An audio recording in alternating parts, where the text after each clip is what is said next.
A very pleasant afternoon to you all. We warmly welcome you all to the pre-Congress workshop of the second Peradeniya Medical School Annual Research Conference, also known as PeMSARC' 2023. Ladies and gentlemen, we kindly request you all to stand for the pride of our alma mater, the University Anthem.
Please be seated.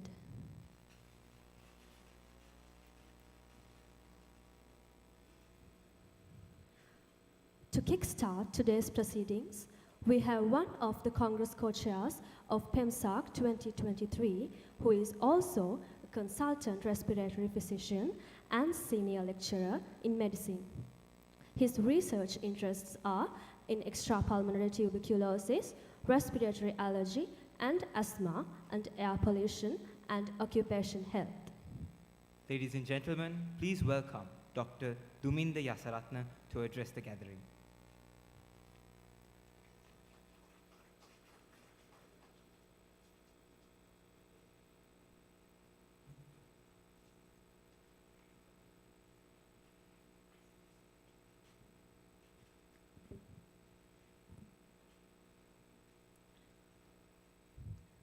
The term research, it has so many definitions. But if you look at one of the most simple and practical definitions, research is creating new knowledge. And no discipline would improve without generation of new knowledge. In that sense, PeMSARC', the Peradeniya Medical School Annual Research Conference, becomes very significant, as it would be a small yet very important step in creating a new generation of researchers in our alma mater. The acting Dean of Faculty of Medicine, Peradeniya, Professor Janaka Ekanayaka, the Chairperson of the University Research Council, resource persons, academic staff members, and my dear students. As the co-chair of PeMSARC'23, I am privileged and honored to deliver this welcome speech at the inauguration of the PeMSARC'23 pre-Congress workshop. The inaugural PeMSARC conference was held in last year, 2022, which was a very successful story. And the pre-Congress workshop was on scientific writing last year. This year, today, we have the pre-Congress workshop on research mindset and research designation, a very important topic and very interesting topic. I would first wish to welcome our Dean, Professor Vasanthi Pinto, Dean of the Faculty of Medicine, patron of the organizing committee, and who is always behind us with guidance, strength, and support. Unfortunately, she is away today on official matters, so I would like to warmly welcome Professor Pathum Disanayake, the Acting Dean of Faculty of Medicine, for accepting our kind invitation and also gracing this occasion with his presence. Thank you, sir, for your participation.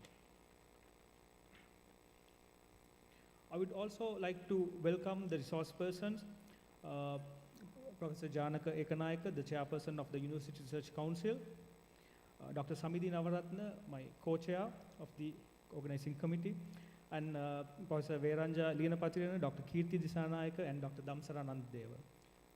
So you will be listening to them, and you will be learning a lot of important things about research from them in the coming few hours. Also, I would warmly welcome the president of the PEMSA UK, Dr. Ashan Gunaratna, who is a consultant cardiologist based in United Kingdom, and his council for always supporting the Faculty of Medicine, especially the student research activities, and also providing a generous sponsorship for today's conference, for the pre-Congress workshop. It's also my duty to welcome and acknowledge the support of the organizing committee of PeMSARC'23, which is composed of both staff and students. In fact, the strength of the PeMSARC, I would say it would be this staff-student collaboration with sharing of responsibilities. So I take this opportunity to also thank all the members of the organizing committee, some of you who can see today here, but most of them are behind the scene. And also I would like to welcome them all to the pre-Congress workshop. Also, I would like to welcome and acknowledge the presence of the members of the Technical Resource Committee, who's always a huge support to us, and for their excellent audiovisual support. Last but not least, I would like to welcome all of you, my dear students, and the other participants for the PeMSARC'23 pre-Congress workshop.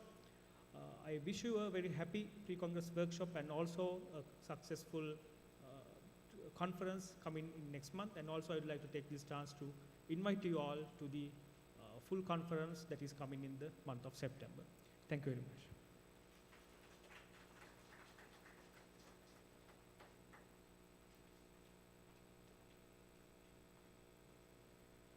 Thank you, sir, for those memorable words. It is with a sense of regret that we acknowledge the absence of our esteemed Dean. Hence, in her stead, we are privileged to have with us our acting Dean, a professor in pediatrics and also the head of the Department of Pediatrics of our faculty. His research interests are in neonatology, endocrinology, and Down syndrome. Ladies and gentlemen, please welcome Professor Pathum Disanayake, who would now address the gathering.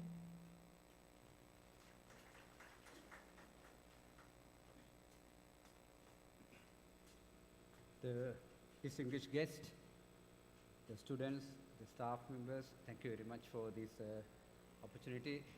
When we say the Dean of Faculty, you will see an elegant female figure coming to this podium. I am far from it. Unfortunately, she has to be present in another meeting in person, therefore she was not able to attend this. So PeMSARC, or the Peradeniya Medical School Annual Research Conference, is still in its infancy stage. We had our first conference last year. It was a very successful conference. So after gaining experience and after getting a lot of experience from that event, we have now embarked on our second edition of PeMSARC, PeMSARC'2023. And today we are about to launch our pre-Congress workshop. So I must tell especially the students, because this is a wonderful opportunity and a forum where you can showcase your research and innovations, not only for the undergraduates, but the postgrads, academic staff and non-academic staff, where you can showcase your research, because a lot of faculties might not offer this opportunity. So it's a wonderful scenario where you can use this as a young researcher to develop your research skills. And today we have a pre-congress workshop where there are eminent speakers, but I would like to personally thank Professor Janaka Ekanayaka, whom I know personally, but today I'm thanking you in a professional way for attending this. Professor Janaka Ekanayaka is an eminent figure in research, not in Sri Lanka, but all over the world. He's an international research scholar, so you are privileged to listen to him. And I would like to thank Dr. Samidhi Navaratna and Dr. Duminda Asaratna, our co-chairs, who have been working tirelessly to make this event a success. And last but not least, I would like to extend my gratitude to the President and the Council of PeMSARC UK, our sister union, where they are the proud sponsors of this event. And I hope that at the end of the conference, they will not feel sad that they have taken this sponsorship. So therefore, with that, I would like to wind up, and thank you very much.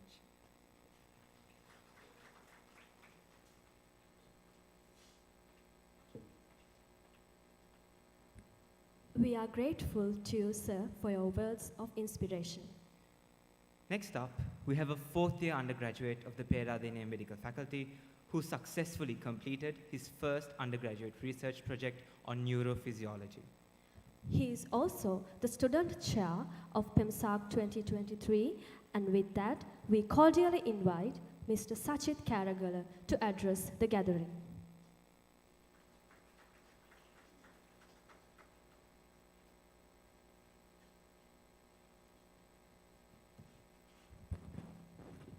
Esteemed guests, Professor Janaka Ekanayaka, President, University Research Council, our Acting Dean, Professor Pathum Disanayaka, all the members of the academic staff, my co-chairs of PeMSARC 23, Dr. Samidhi Navaratna and Dr. Duminda Asaratna, and all the members of the students of the PeMSARC Organizing Committee and all the participants. It is my privilege and my honor to address you all at the pre-congress workshop of PeMSARC 2023. I was on the same podium exactly 1 year ago when the infant stage or the neonate stage of our faculty's research conference PeMSARC 22 was started. And here we are exactly 1 year later for the continuation, the second edition of PeMSARC. PeMSARC is an innovative opportunity exclusively for the students of and staff of the Faculty of Medicine, University of Peradeniya, to showcase their research and their innovations and give them their wings to fly. Because in 2023, research is a big showcase in any undergraduate's life.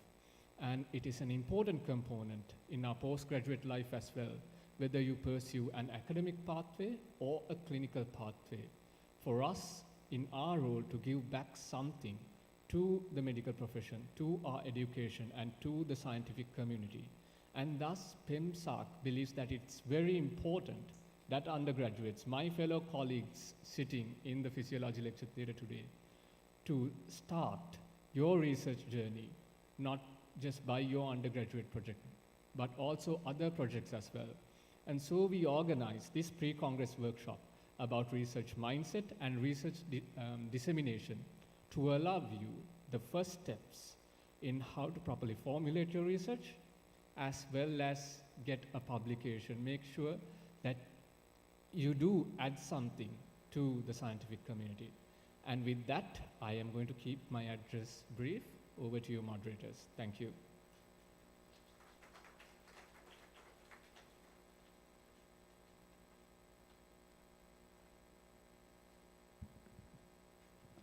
Thank you, Aya, for your informative address. Unlike last year, the pre-congress workshop this year would not have been possible without the generous support of the UK branch of the Peradeniya Medical School Alumni Association, also known as PeMSARC UK. This organization endeavors to foster and promote the welfare of the Peradeniya medical faculty by sharing knowledge, skills, and sponsoring its activities. There is no better person to stand as a testament to this other than the president of PeMSARC UK himself. So, ladies and gentlemen, let's hear what Dr. Ashan Gunaratne from the batch of 1993-94 of our beloved Peradeniya medical faculty has to say about this new partnership.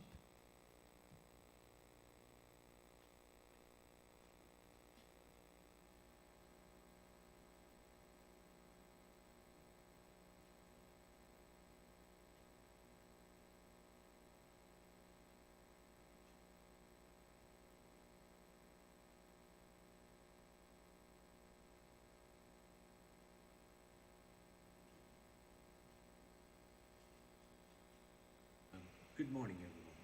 Dean, Faculty of Medicine, the staff, the organizing committee of this conference, and ladies and gentlemen.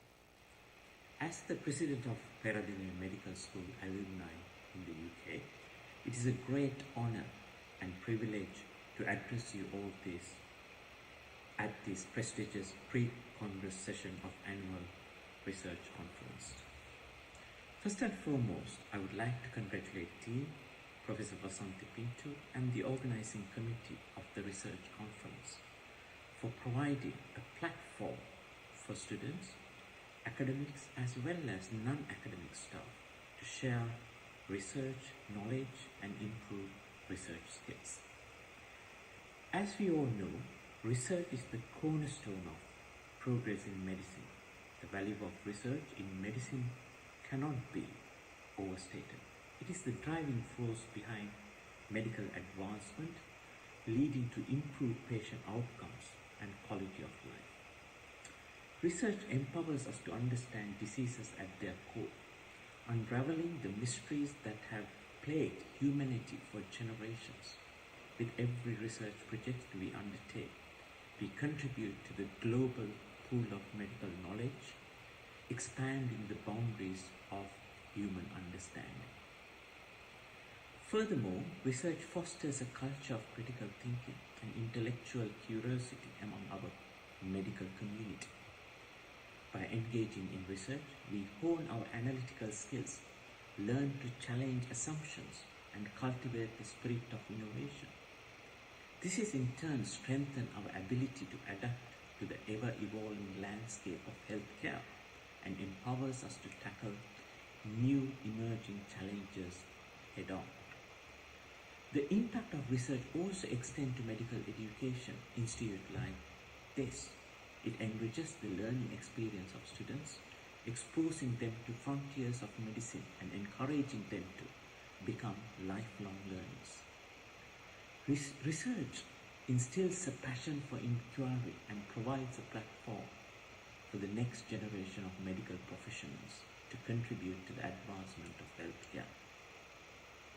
In addition, more importantly, as it has helped me, I can vouch you that research will help you to achieve great heights in your career. As members of the PeMSARC UK, we are bound by our dedication to promoting research and supporting intellectual growth of our alma mater. I can promise you that during my tenure that I will establish a research fund where you can apply for small-scale grants for proof of concept studies. Let us continue to collaborate, share knowledge, and foster a vibrant research community that drives positive change in healthcare both in Sri Lanka and across the globe. Thank you very much for your attention and giving me this opportunity to address you on behalf of PeMSARC UK. I hope this will be an annual event and we are happy to sponsor this event in the future. All the very best and good luck for your annual research conference. Thank you.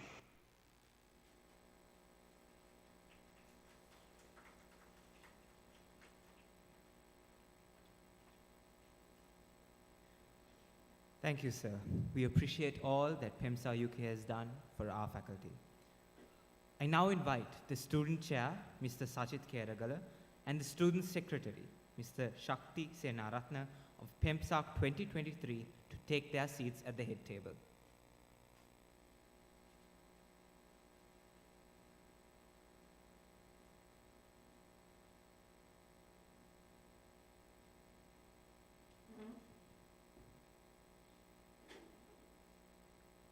The learning mindset allows us to constantly evolve and grow our skills. However, the research mindset focuses on learning and in pursuit of answering relevant questions. It helps us validate key assumptions, dampen the noise, and hone in on what really matters. Ladies and gentlemen, let us now commence session 1 of this pre-congress workshop titled Research Mindset. What good is research without an aim, objectives, and questions? The first speaker of our session is no stranger to research, at least to the medical undergraduates of the Peradeniya medical faculty. She is one of the Congress co-chairs of PeMSARC' 2023, a senior lecturer in community medicine, and also an alumnus of our beloved faculty. She holds an MSc and MD in community medicine, along with a diploma in child health. Her research interests are in child and adolescent health, injury prevention, nutrition, and lifestyle, and prevention of STI and HIV/AIDS. She is the recipient of the Safety 2021 Scholarship for conference paper presentation at the Australian Public Health Association. Ladies and gentlemen, please welcome Dr. Samidhi Navaratne to discuss the research aim, objectives, and questions, the what and why.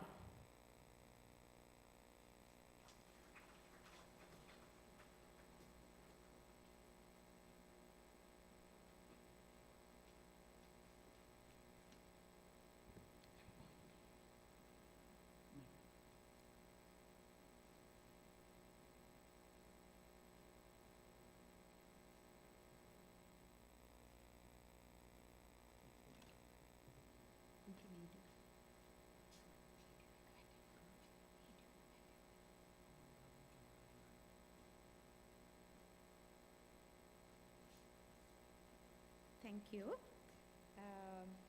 Right, so many people have talked here, so I won't waste time, but let me thank all of you for being present here today.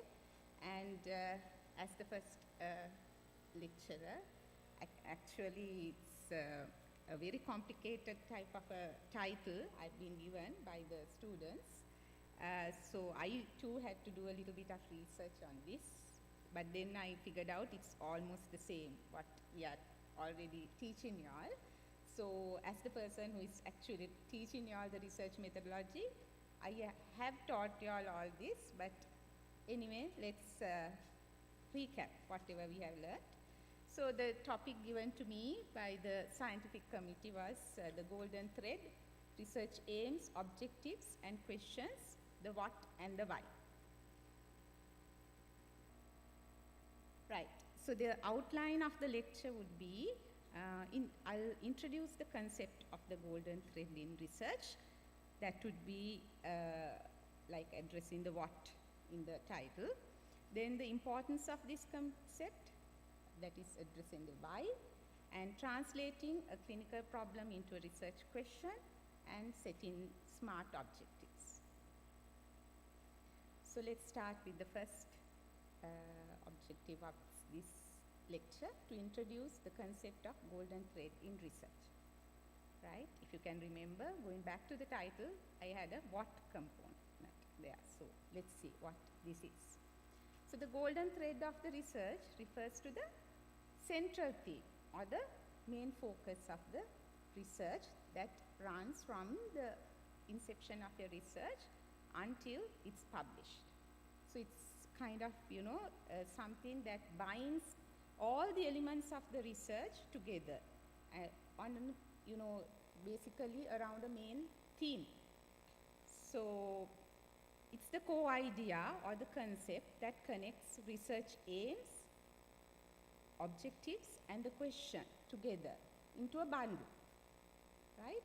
And these three elements will guide you throughout your research at each step. Now, once you have done your introduction, or once you have written your literature review, you can't forget about the research aim and objectives as you move into the methodology part. And it's the same throughout the research. So this term is often actually, this golden thread is kind of a metaphor. So it's not an exact, we are not speaking literally here about a golden thread, as you can well understand. It's a metaphor, and we are referring to the continuity and the consistency of the research project here. So it's like a strong golden thread that is, binding together all the steps as we go on from step to step. So, like I said, so it's important that this golden thread weave its way through the entirety of the research project. So you can't forget when you write your introduction chapter, and as you move into the next chapter, you can't forget about your research aim, methods, and the question and the objectives. So they have to go together. So if you can remember this, this slide was used in one of my lectures in your research methodology lectures. So when you're walking around the lecture theatre, anywhere in any hospital or any health setting, you may come across a problem that you need to, you think it's researchable, and you may think you may choose to ignore it, avoid it, or sometimes you may choose to address it. So in that case, you have to take certain steps, and it starts with the research aim, and then the research question, objectives, and the methods, and then implementation of the research. That is data collection and data analysis, and then you have the results, and then the conclusions. So those are the steps and based on that, you have the solution at hand, and then you give the recommendations, and then later on disseminate the findings. So this is the whole research process. But these three elements we are focusing on today, the research aim, the research question, and the research objectives, they form this bundle together, and they binds the whole of all these elements, so that it's kind of these direct you and align with the core concepts, right? It's the same with the thesis. Now we talked about the research process, and this is whatever the thesis or the research report or the dissertation, it's the same. So this golden thread consisting of the aims, objectives, and the question will weave through all these steps. Right. So a cartoonist may see the research process in a different way. This was a borrowed cartoon, and they may think it's just read, write, rinse, and repeat. Rinse is like coffee drinking. So this is, this is how other people see it, but we know it's quite complicated than this. However, why I put this is because to emphasize the importance of the literature review, right? So, I have told you all during the lectures also that the literature review is the one, ongoing activity that will direct you through all these steps. So how can we relate that to the concept of the golden thread is? Literature review is really instrumental in shaping the golden thread of research, as you can well understand. So it's kind of the foundation. Even before you start with your justification or writing the methods, you need to do the literature review in the correct manner. And I hope you can remember how to do that. The important parts is that you need to know the difference between the literature search and the literature review, and how to do a literature review properly. You know, it's a critical analysis and using these important ways of doing it, like quoting and paraphrasing. I have all touched that in your lectures, so I won't repeat again. Right, so as you can well understand, a well executed literature review will really improve the credibility of your research, right? Having said that, we'll move on to the next objective of this lecture, the importance of this concept, addressing the why of the title, right? So why this golden thread? So the research aims, objectives and research questions define the focus and scope of the research project as we discussed. So, and these three elements are bundled together because it's extremely important that they align with each other and the entire research project. I had now repeatedly telling you this throughout these slides, so it's really important. So I just want you to take a look at the golden thread, right?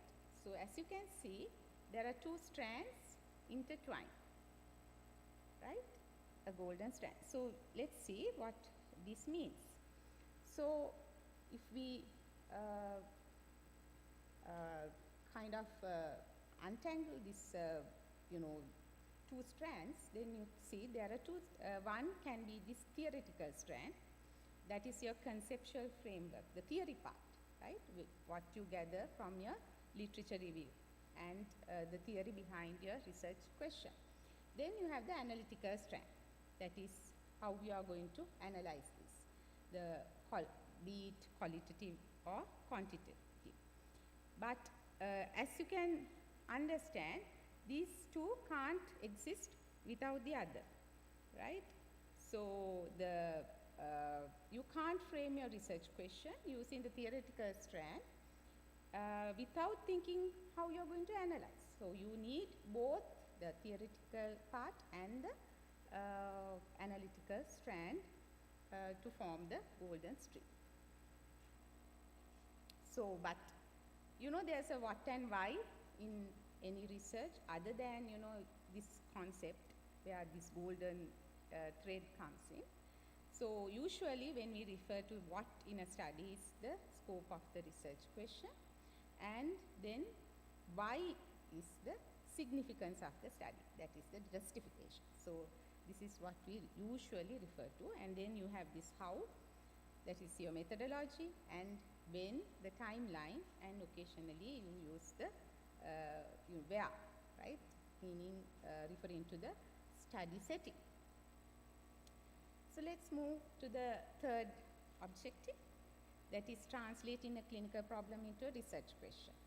Okay, I think I have done this for the junior batch, but not for the seniors. I have done research methodology lectures for you, but I just touch on some of the important things.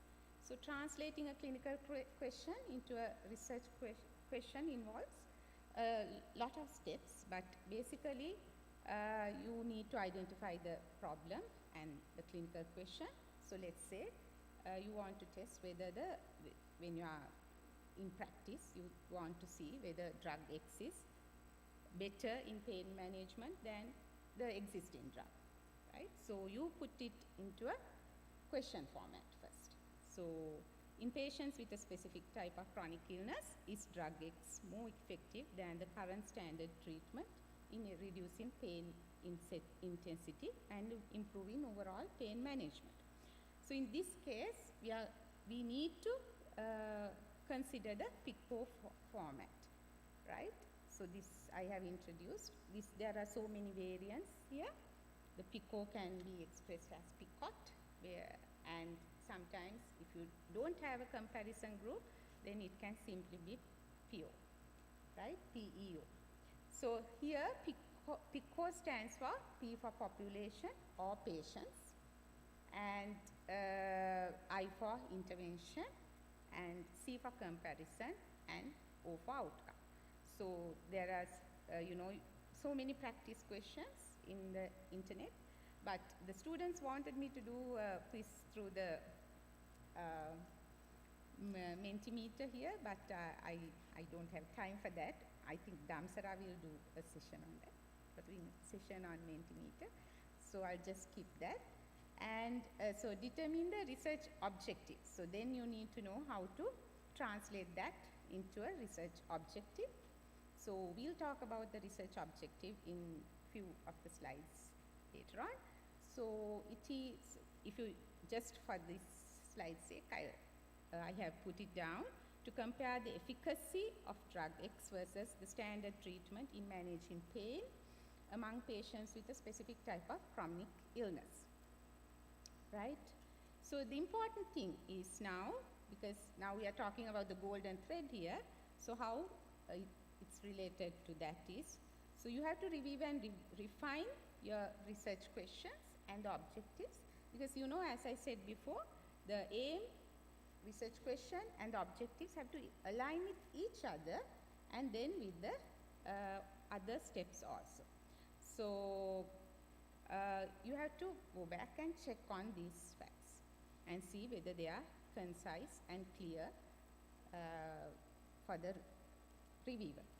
Then setting smart objectives is the last one we are going to touch on, and setting clear and well-defined objectives is essential for conducting effective research, because if you don't formulate effective objectives, then it's like a roadmap, like, you know, the objectives are like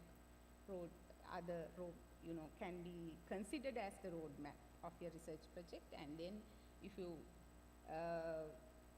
can't put them together in a good way, then you'll be later on you'll regret it. So this would be useful for those who are going to write the research report, I guess. So be aware of it. So then, what are the SMART objectives? You have the S, as you can recollect. S stands for specific. So the objectives have to be to the point and clear, and you should be, you know, they should be well defined, and you should avoid vague or ambiguous language that can confuse you and the reviewer, right? So these are some things that some of the students where they go wrong, right? So then you have the M, which is measurable. And as I have told you all earlier, these objectives you have to write in terms of measurable terms, right? So I have taught you all how to translate, you know, sometimes you have, you know, things that you can't measure. So for an example, obesity. Now, somebody might be obese for me, but another person may consider that person is not obese. So in that case, you have to use some measurement where you can take off the subjectivity from that. So it's really important that you turn it into a measurable format, right?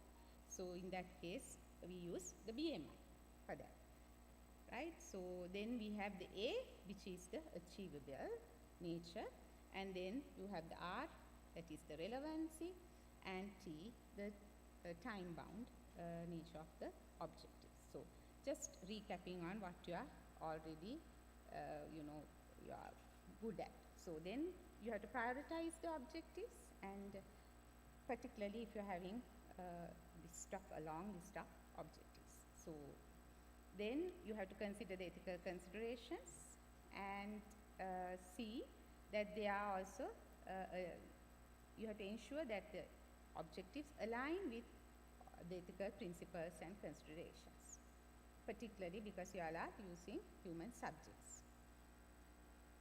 Then review and refine.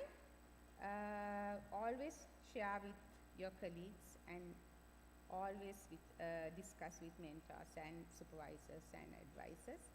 You know, then only you can refine your objectives. Then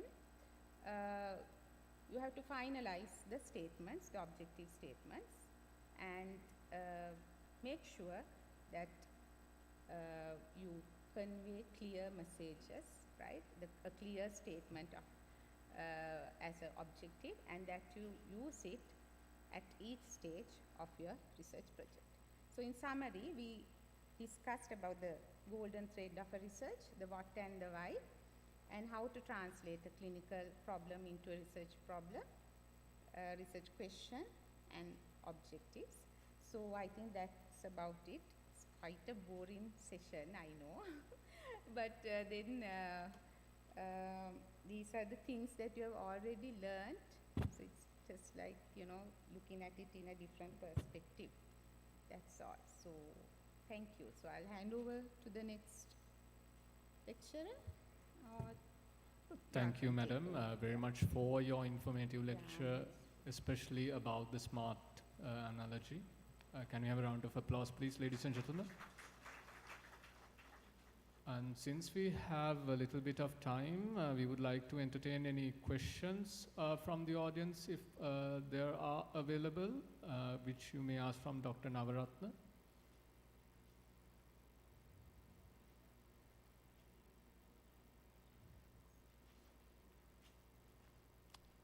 In the absence of questions, I hand over control to the compeers to carry out the program.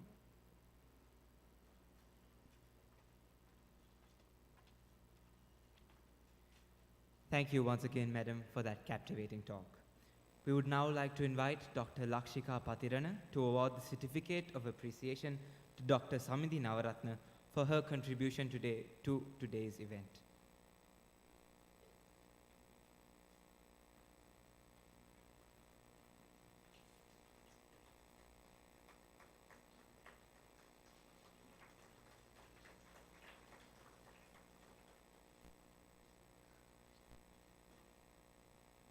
Thank you, madam.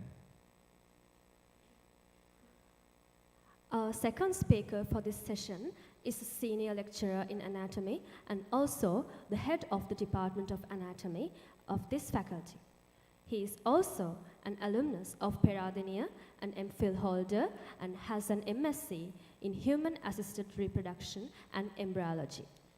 With a PhD in medicine and research interests in embryology, extracellular vesicles, and immunology, ladies and gentlemen, please welcome Dr. Kirti Disanayake to address the gathering.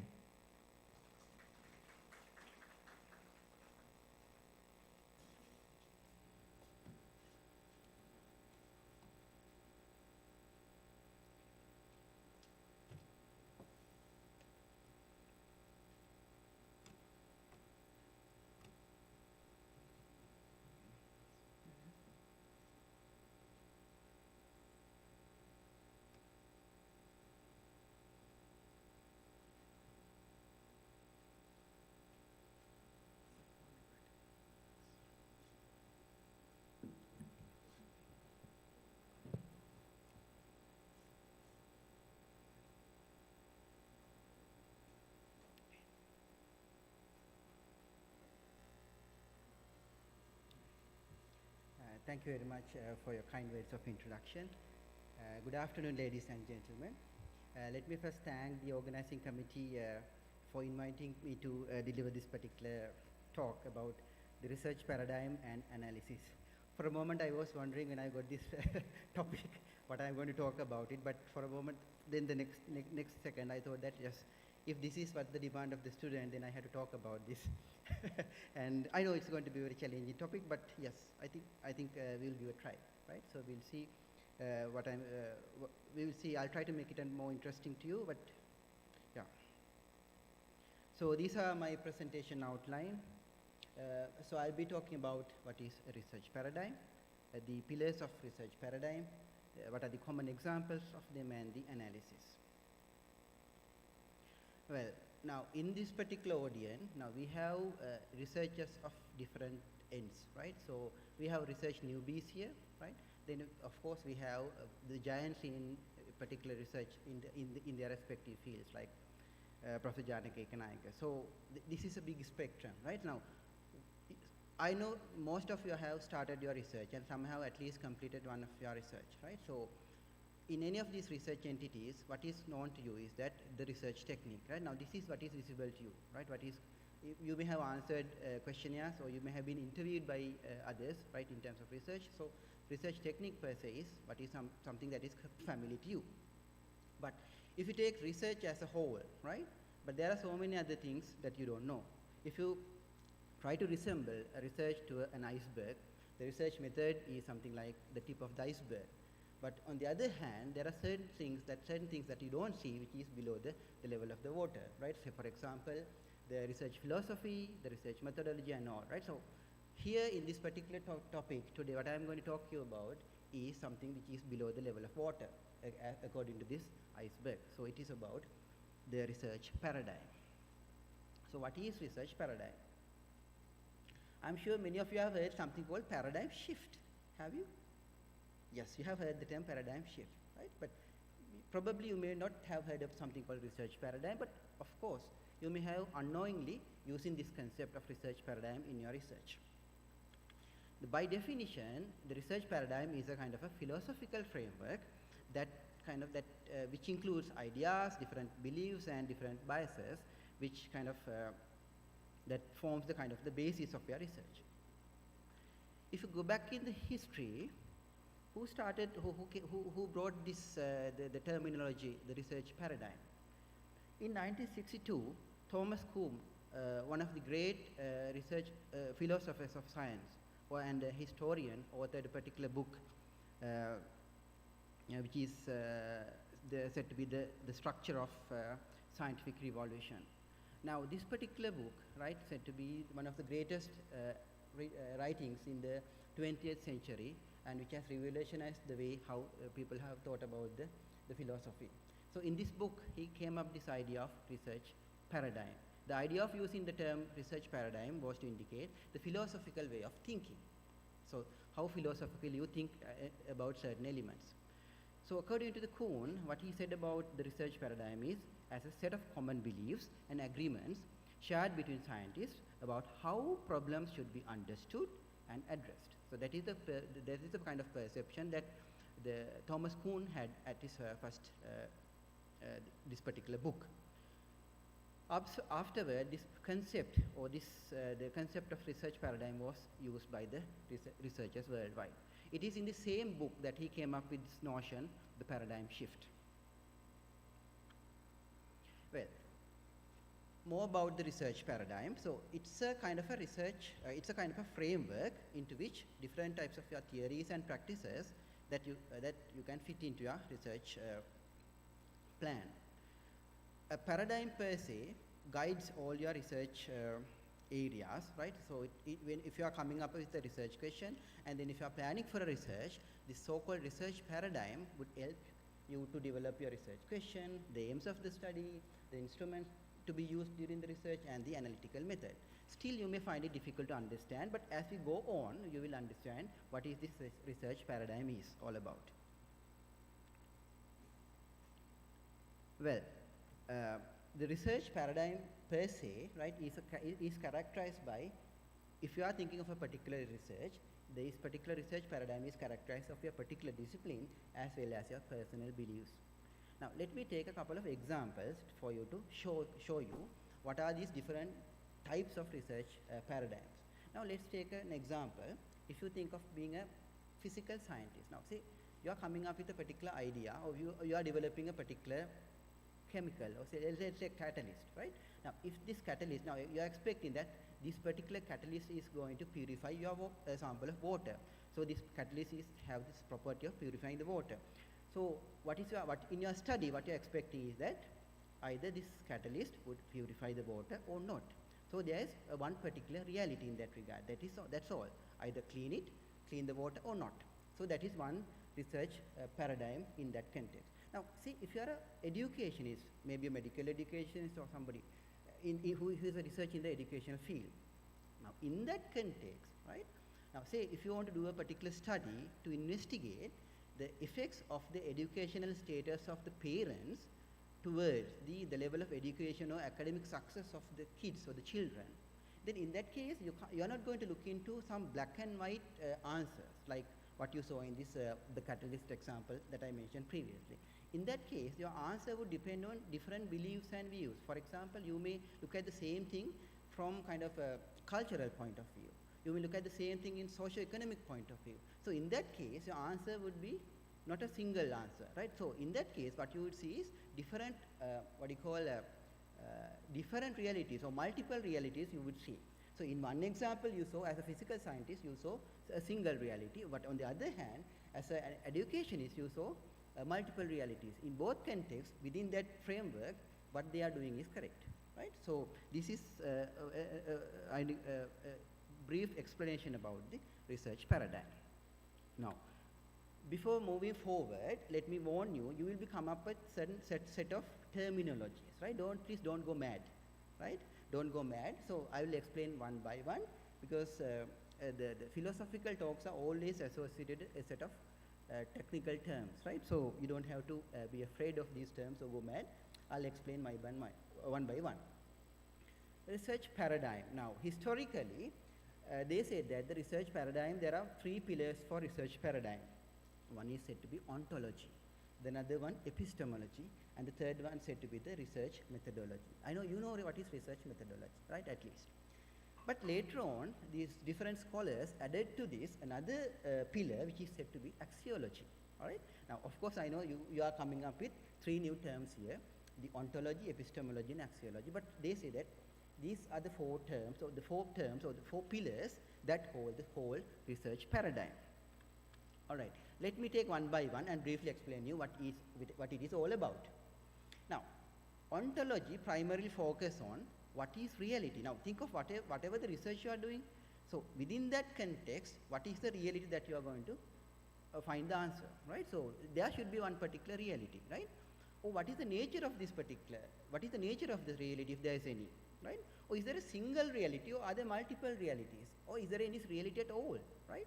So these are the kind of ontological questions that you are thinking of when you are looking at your research question. Well, now moving forward, let me introduce two terms again, realism and relativism, right? Okay, two new terms, right? Now these are the two different ontological approaches in research, right? Now I'll take one by one and explain to you these two terms in the next slides. Now, in the literature, in the Western literature, from ontological point of view, one famous question is being asked, right? I'll use that question to explain you the first one, the realism, right? Now the question is, does God exist? Now I'm not an atheist, right? Or a strong believer or something, but just take this as an example, right? If somebody asks this particular question, there is a black and white answer. Either the God exists or God does not exist. How to find it out is a different question, right?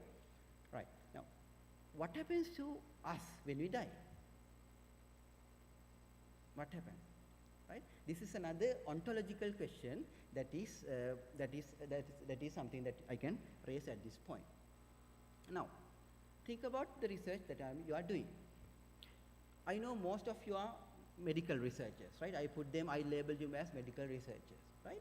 So in that case, do you expect to see a single reality within your research? You may be using different types of, you may be having different questions. If I take an example, let's take rosuvastatin, and if your question is, does rosuvastatin lower your blood cholesterol level, right? So the answer that you are expecting is either yes or no, right? So it's a straightforward one. On the other hand, think of that you are an anthropologist or somebody. Then now you're doing a kind of a sociological research. So in that case, you are not looking into a black and white answer, right? But you are looking into something where your results are interpreted based on the circumstance. So in that case, you are looking into multiple realities, right? Well, now that is how there are single realities are possible, there are multiple realities are possible in that case, right? Yeah, can I have your attention to these two pictures? Now, I hope you have seen these pictures. Have you seen these pictures? Yes. Have a look at the first picture. Can you please raise your hand who see a duck here? All right. Now, can you please raise your hand who see a rabbit there? Yes, right? So, it is what it is. But within the same context, you see two different things, right? So this is about the relativism. You see two different things. Look at the picture on the second picture. What do you see there? Can you please raise your hand who see a young girl? Okay, all right. Anybody who see an old lady? An old lady? Yes, see. It is the same image. Now, of course, these are called optical illusions, right? But still, it is the same. I hope by now you should have seen both images. All right? Okay. It is one thing. It is what it is. But based on your perception, you are seeing two different things. This is all about relativism, right? All right. So I just gave you an example of this ontological perspective, right? So what is ontology? I hope you understood that. The second concept or the second pillar of research paradigm is epistemology, right? Now, in epistemology, what you will be talking about is how do we come to know something, or how do you are going to find certain knowledge, right? So this is what we are dealing with. How do we know whether know the truth or the reality that we are looking for, right? So this is what we are talking during epistemology. Now, the same question, right? Now, under the ontological point of view, we talked about, we asked this famous question: does the God exist? Under the epistemology point of view, we are asking, how is it possible to know whether or not God exists? So this is what the epistemological point of view for the same question, right? So the epistemology of a research, right? Research project determines the approach to your particular study, right? So if you are a medical researcher, for example, if you take this rosuvastatin example that I mentioned previously, so you are expecting a singular truth. Either the rosuvastatin lowers the cholesterol level or triglyceride level or not, right? So you are taking an objective approach in that context. On the other hand, if you are an anthropologist, then you are believing in multiple realities, right? Because based on your paradigm or based on your viewpoint, right, you are expecting multiple realities. In that case, you are taking a different approach. So it is based on these two different approaches that nowadays we know two entities of research. One group is called quantitative research, the other one is called the qualitative research. I hope you have heard about these two arms of research, quantitative and qualitative. So so I hope it's clear to you. The third arm or the third pillar of the paradigm, research paradigm, is axiology, right? This is all about research ethics, right, and the research values, right? So this is, I don't know why they have been introduced this later on to this research paradigm, but at least it's good that it is now within the context of research paradigm. So this is a study about the research values and value judgment, right? So the researcher's understanding of values and their role in research is dealt within axiology. So this context examines certain values and deals with issues of what is right and what is wrong, and measures the level of development and types of perceptual biases. Well, if you have good values, if you have good research ethics, right, now these are the kind of driving forces which are important motivating factors for your research, right? Of course, they can help you to make a good commitment to maintain your scientific rigor, right? And also act responsibly and ethically as a researcher. So these are so much of important valid points when it comes to the axiology. Well, now I talked to you about three pillars. One thing is called the ontology, another thing called the epistemology, and the third one is called the axiology. If you put them together, what you get is the research philosophy, right? If I go back to this iceberg model, here you can see the philosophical foundation or the research philosophy is there below the water level, and which makes a pivotal role within this whole research scenario. Then let me take you to the last pillar, that is the research methodology, right? I hope you have heard about the research methodology, right, during the lectures and all, right? So it's about the strategy, by definition, is the strategy or the action plan that informs the choice and the use of a particular method within the context of a particular research paradigm, right? So then again, it's about how to go about discovering the answer to a research question. So it's a very straightforward one.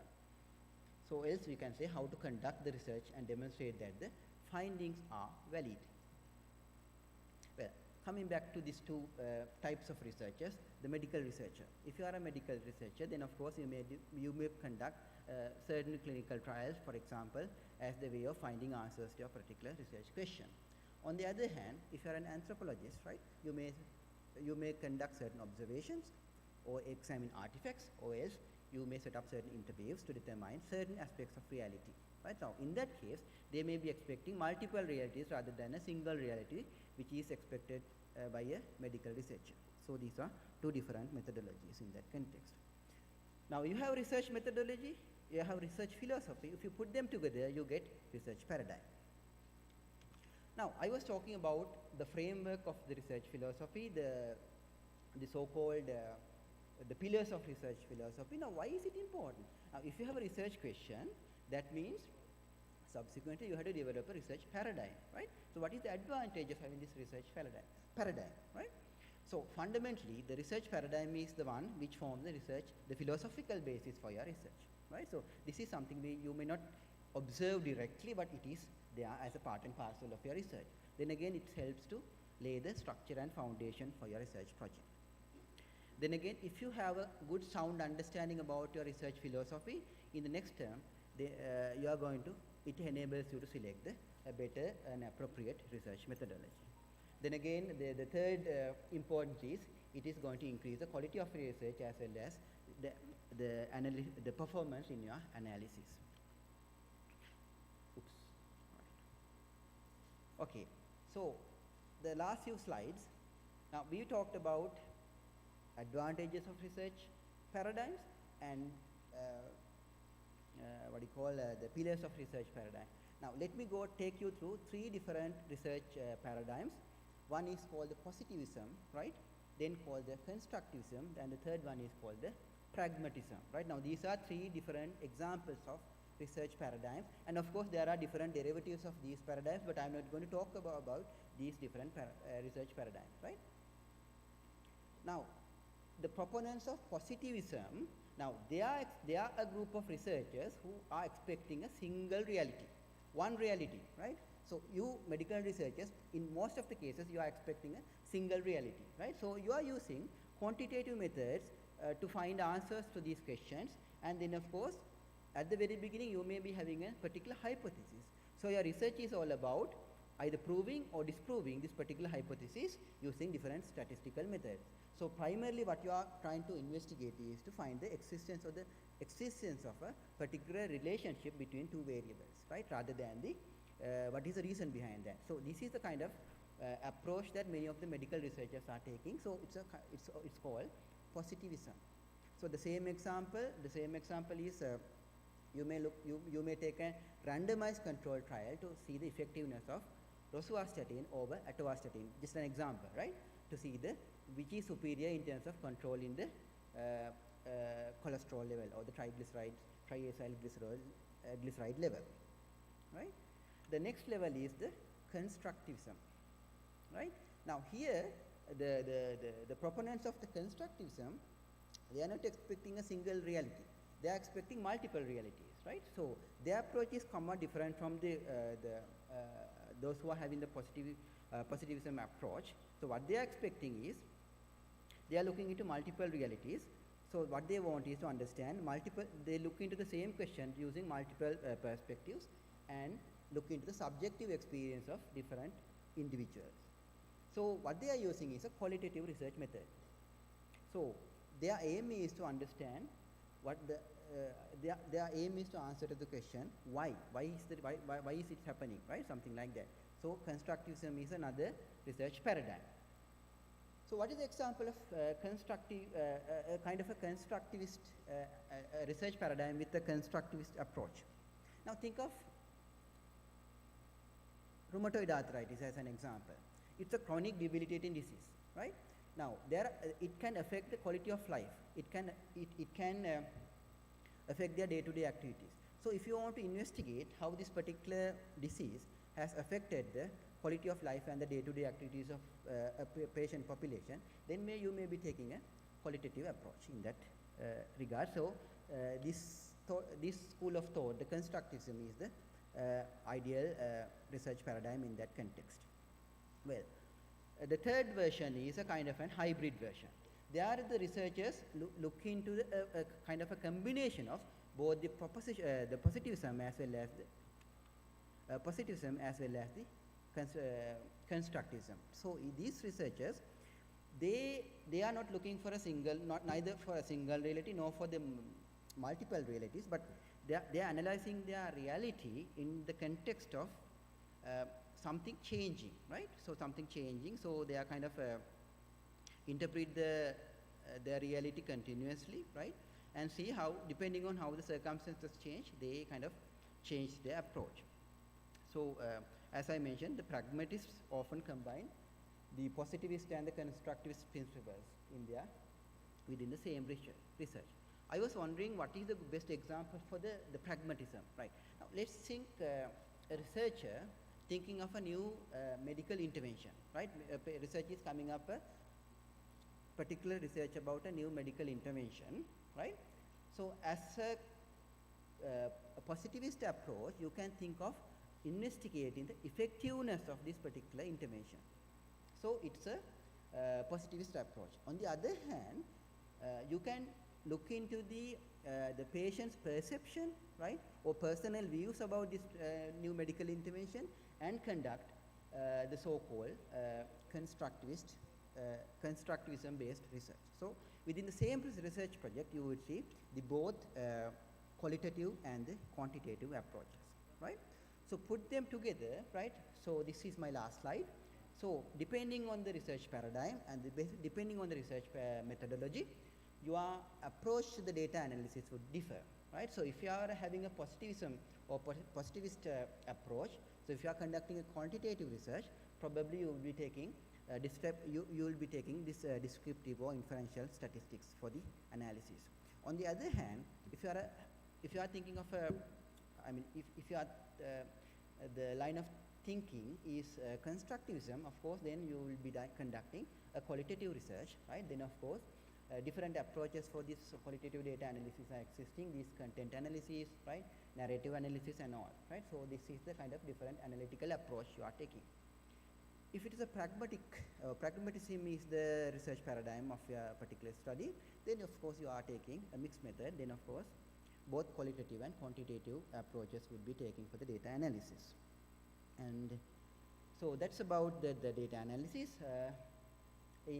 based on the different research paradigms. So to conclude, research paradigm is a philosophical framework that your research is based on. And the ontology, epistemology, axiology, and the research methodology stands out as the main pillars of research paradigm. And of course, as I mentioned before, it provides several benefits to our research, right? If you are thinking of a research, then you have to develop your research paradigm, right? So there are so many advantages in that context. Then of course, the main research paradigms are the positivism, constructivism, and the pragmatism. So depending on your research paradigm, then your analytical method varies. So that concludes my presentation, and thank you very much for listening.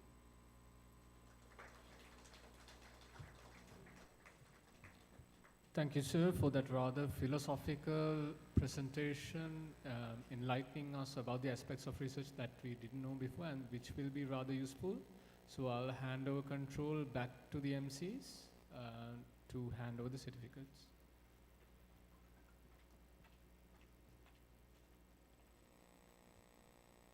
Thank you, Head Table.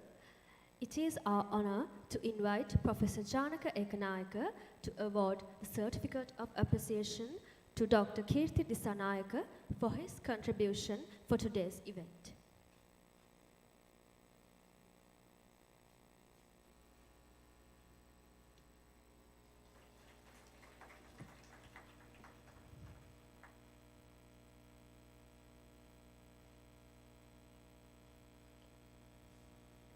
Thank you, sir. Our next speaker is a giant in his field. Being a proud graduate of the Faculty of Engineering, University of Peradeniya, he holds a PhD from the University of Manchester, Institute of Science and Technology, UK. He is not only the chair professor of Electrical and Electronic Engineering at his alma mater, but also a visiting professor at Cardiff University, UK, and at Universitai Tenaga Nasional, Malaysia. He is the chairman of the Expert Committee on Renewable Energy of the Ministry of Power and Energy of the Democratic Socialist Republic of Sri Lanka since May 2020. To top that, he has over 20 recent research grants in his name. His ongoing researches are in artificial intelligence framework for threat assessment and containment for COVID-19 and future epidemics, and smart grid and renewable integration. Ladies and gentlemen, this eminent personality has a reputation which surely precedes him and is now here to give us a short glimpse of research beyond medicine. It is our privilege and honor to invite Professor Janaka Ekanayaka to address the gathering.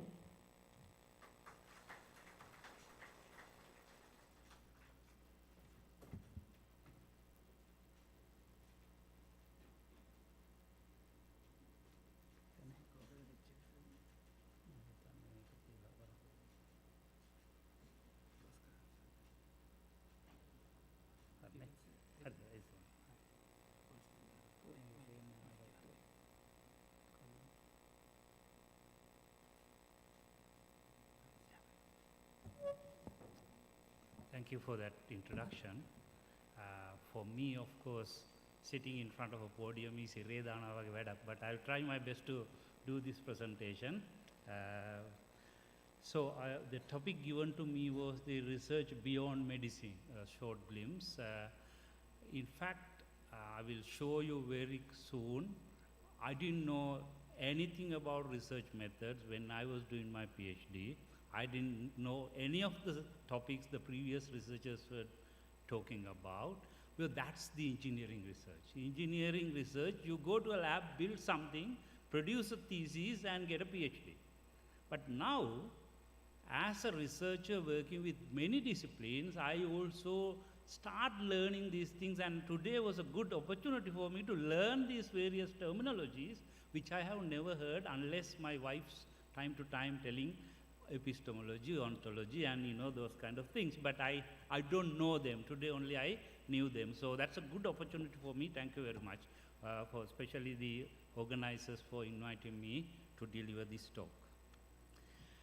My content is pretty simple about my research. The reason why I'm going to talk about my research is the very fact that I just described.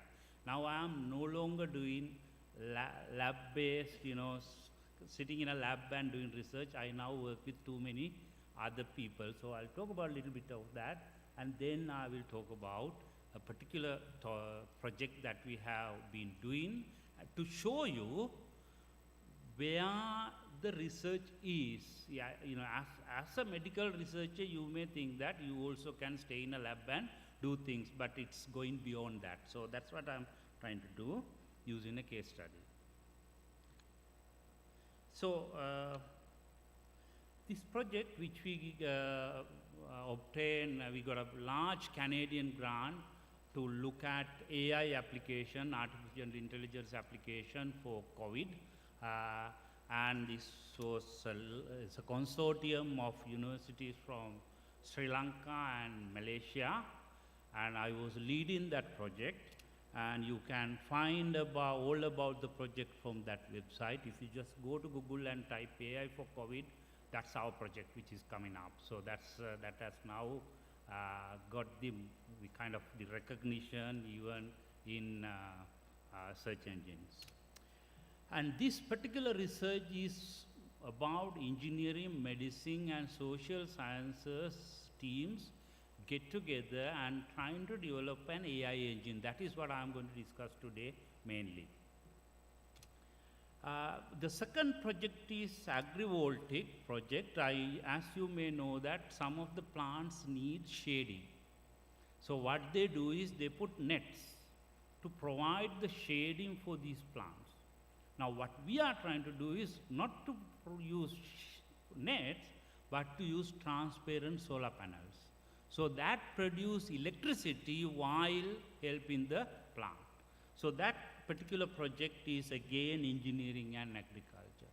So you can see that I'm trying to work with different researchers, and that very fact was the one we, the University Research Council, introduced the multidisciplinary research grant scheme, where we wanted from different faculties to get together and work together for this kind of research, because that is where the future. Now, of course, as a medical practitioner or a medical student, there are few things that you need to know. Of course, you need to know your medical knowledge, skills, and attitudes. That's the primary thing. But today's context, of course, there are many things, but I put two things together just to highlight or to take through my presentation. One is the AI and data analytics, which has now become one of the key. And the technology. Without technology, you cannot do a lot of things that our Veda Mahatya has been doing. So that is the main difference between the ancient medicine and the today's medicine. You are being using, I mean, sometimes it's become too much. I mean, I could remember my wife had an issue, and this was, I went to one of my known doctors, and he said, "Malyamam bada kapala ituru tika kiyanna." So that's I mean, he was right. 2 liters of internal bleeding. So his judgment was not to do scanning, not to do anything, just to open and get it. So that's the old, probably you may see that old fashioned, but it's depend on certain thing. But today technology has become the mainstream. Today it has become the mainstream. Let's go back to COVID. Just look at what has happened. Now, of course, December 2009, there was a case in Wuhan, China, where the technology helped to recognize the virus and the virus spreading mechanism. People were showing various videos how this virus is spreading and all kind of things. And data analytics helped to understand the severity of the infection, and that led the WHO to declare COVID as a pandemic. So you can see that again the data analytics, which helps them to declare it as a pandemic when the death rate was going higher and higher, and when the data was available, they decided that we should go for pandemic state. And of course, the technology assistant medical professional to develop vaccines. So everybody was looking for a vaccine to this. So you can see that even though it's the medical, whatever the techniques that you are using, the technology is the one which is assisting you. And of course, in Sri Lanka, we declared our first wave 27 March 2020 to 3rd October 2020. Of course, that was not, we had a complete lockdown, not decided by medical professional, probably by my classmate Shavendra Silva. So that's what happened. But anyway, we had a, the complete lockdown. But even, everybody was struggling. There was no ventilators, so the technology was trying to bring in various aspects to help the severe patients, and so there were a lot of things happen. So this is all I'm trying to say is the medical treatments or anything that goes with technology today goes along with technology and data analytics and AI tools. So that's the key for this particular topic, medicine beyond whatever you are learning in these classrooms. Now, one of the things we were looking at as to get the help of technologists or engineers, to get help to do contact tracing. How can we use the technology to trace the contacts? The rapid diagnostic tools, people were developing various like these, what is it now, the names also going, whatever the testing that you have been doing. I mean, I could remember once I had to do 4 PCR tests, going from Sri Lanka to UK, and so many, I can't remember, every time go to the university to do the other one, whatever the name I have forgotten now. Yeah, so, these things were, the technology helped to develop these things. Then we come up with personal protective equipment, mainly the masks. We start wearing masks. Even now today, people are, especially the ladies, maybe think that it's a fashion. Sorry, I'm not looking at you. Wearing masks, but boys have completely given up. And finally, we came up with so-called vaccines, various vaccines. I could remember I was sitting somewhere there, and we were getting the first vaccine. They were given some instruction in this room. So as engineers, we also start looking at how to do the contact tracing. So one of the things we looked at was to use the videos. And now every environment like the one we had in the Brandix, they have their internal CCTV cameras. So how do you look at these cameras? The problem is these videos are so long. If you wanted to analyze a video for 2 weeks of video, somebody has to sit there to, you can do fast forwarding, but still it takes time. So what we were doing is we were only capturing the particular events like handshaking or touching. So from the video, using the computer programs, we were just capturing those, and you can get 2 weeks of video to 1 hour. And you are only looking at those particular incidents where people are not wearing masks and those kind of things. So we developed this, and in fact, this was finally end up with Ministry of Defense. Our final research did with them, and they are now trying to use it for different aspects. But that's kind of things we started. Then I thought, we just listened before Samedi was talking about how to get your research objectives right. So you review with your friends. You don't review with friends now. You review with ChatGPT or Bard. I know that half of your assignments are coming out of ChatGPT. So this is a warning for the lecturers who are marking those. 100% guaranteed that good English definitely coming from ChatGPT. So I asked the ChatGPT, give me a program, please give me a Python code to recognize contact between two people from an image of a crowd. You can ask anything from ChatGPT today. And it gave me the kind of, the structure of the program. I didn't like that. I asked him a little bit more. Can you give more specific program, please? He just gave me the Python code. So all you need to know is now run it. So things are changing in the world. So we need to recognize these changes. You cannot stop people using ChatGPT. It's an openware. Even ChatGPT is stopped, the Bard, which is produced by Google, will be there forever. So as researchers, now we need to see that how we can make our research efficient. Because when we were students, on a 286 machine, writing a program was a nightmare. Today, you don't, I know that not you or your colleagues from engineering faculty, none of them write a code now. All is written by these guys. So all they are doing is running it. There's positives and negatives. You don't know what that code is doing if you just borrow it completely. But all I'm trying to tell is, as medical students, if you are not good at writing code, you can always get a code and get the results. The results is important in some cases. So that's something that's again going beyond your medical profession. Right. I'm sure everybody knows about this compartment modeling. Everybody is using the SIR model. That's the, when it goes to epidemiology analysis, the SIR models are the heart.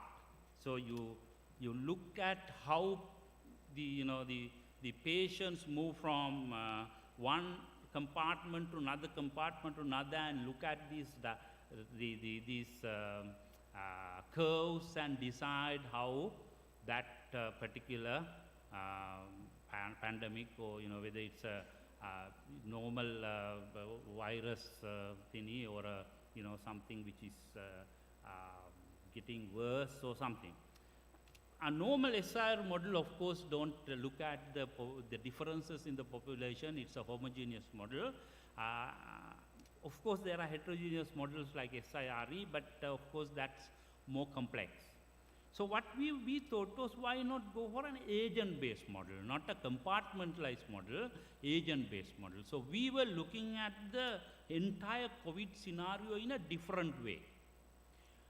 We model the bottom layer as precisely as possible and look from the top to see what are the behaviors which is happening at the bottom layer, how those behaviors affect the COVID spreading, or what are the containment strategies which is best to reduce the COVID spreading, all kind of things. So they were more data-driven models which can be used to take policy decisions, not by the politicians or army people, by experts. So we are now in the discussion with the epidemiology unit in the ministry. We have a MOU with them, trying to see how our models can be used in the future. Now, we were collecting the demographic data, movement patterns of different people, and the different, the containment measures, the data related to that. And this particular project that I was talking about is a huge project, which ran for 2.5 years and coming to end of this month. So I'm going to talk about only the middle part. This is what we call the emulated collision models. That is the heart where the COVID, as far as the COVID is concerned, everything depends on the contact. So what we were doing, we did an in-depth interview and we start collecting mobile data. This is for different agents. When I say agents, our agents are medical professionals, teachers, students. Those are the kind of different professionals, so the occupations that because remember, if a teacher gets COVID, the possibility that the classroom get COVID is higher. Whereas day worker get COVID, the possibility larger community getting COVID is lesser, because he is not going to interact with so many people. So all these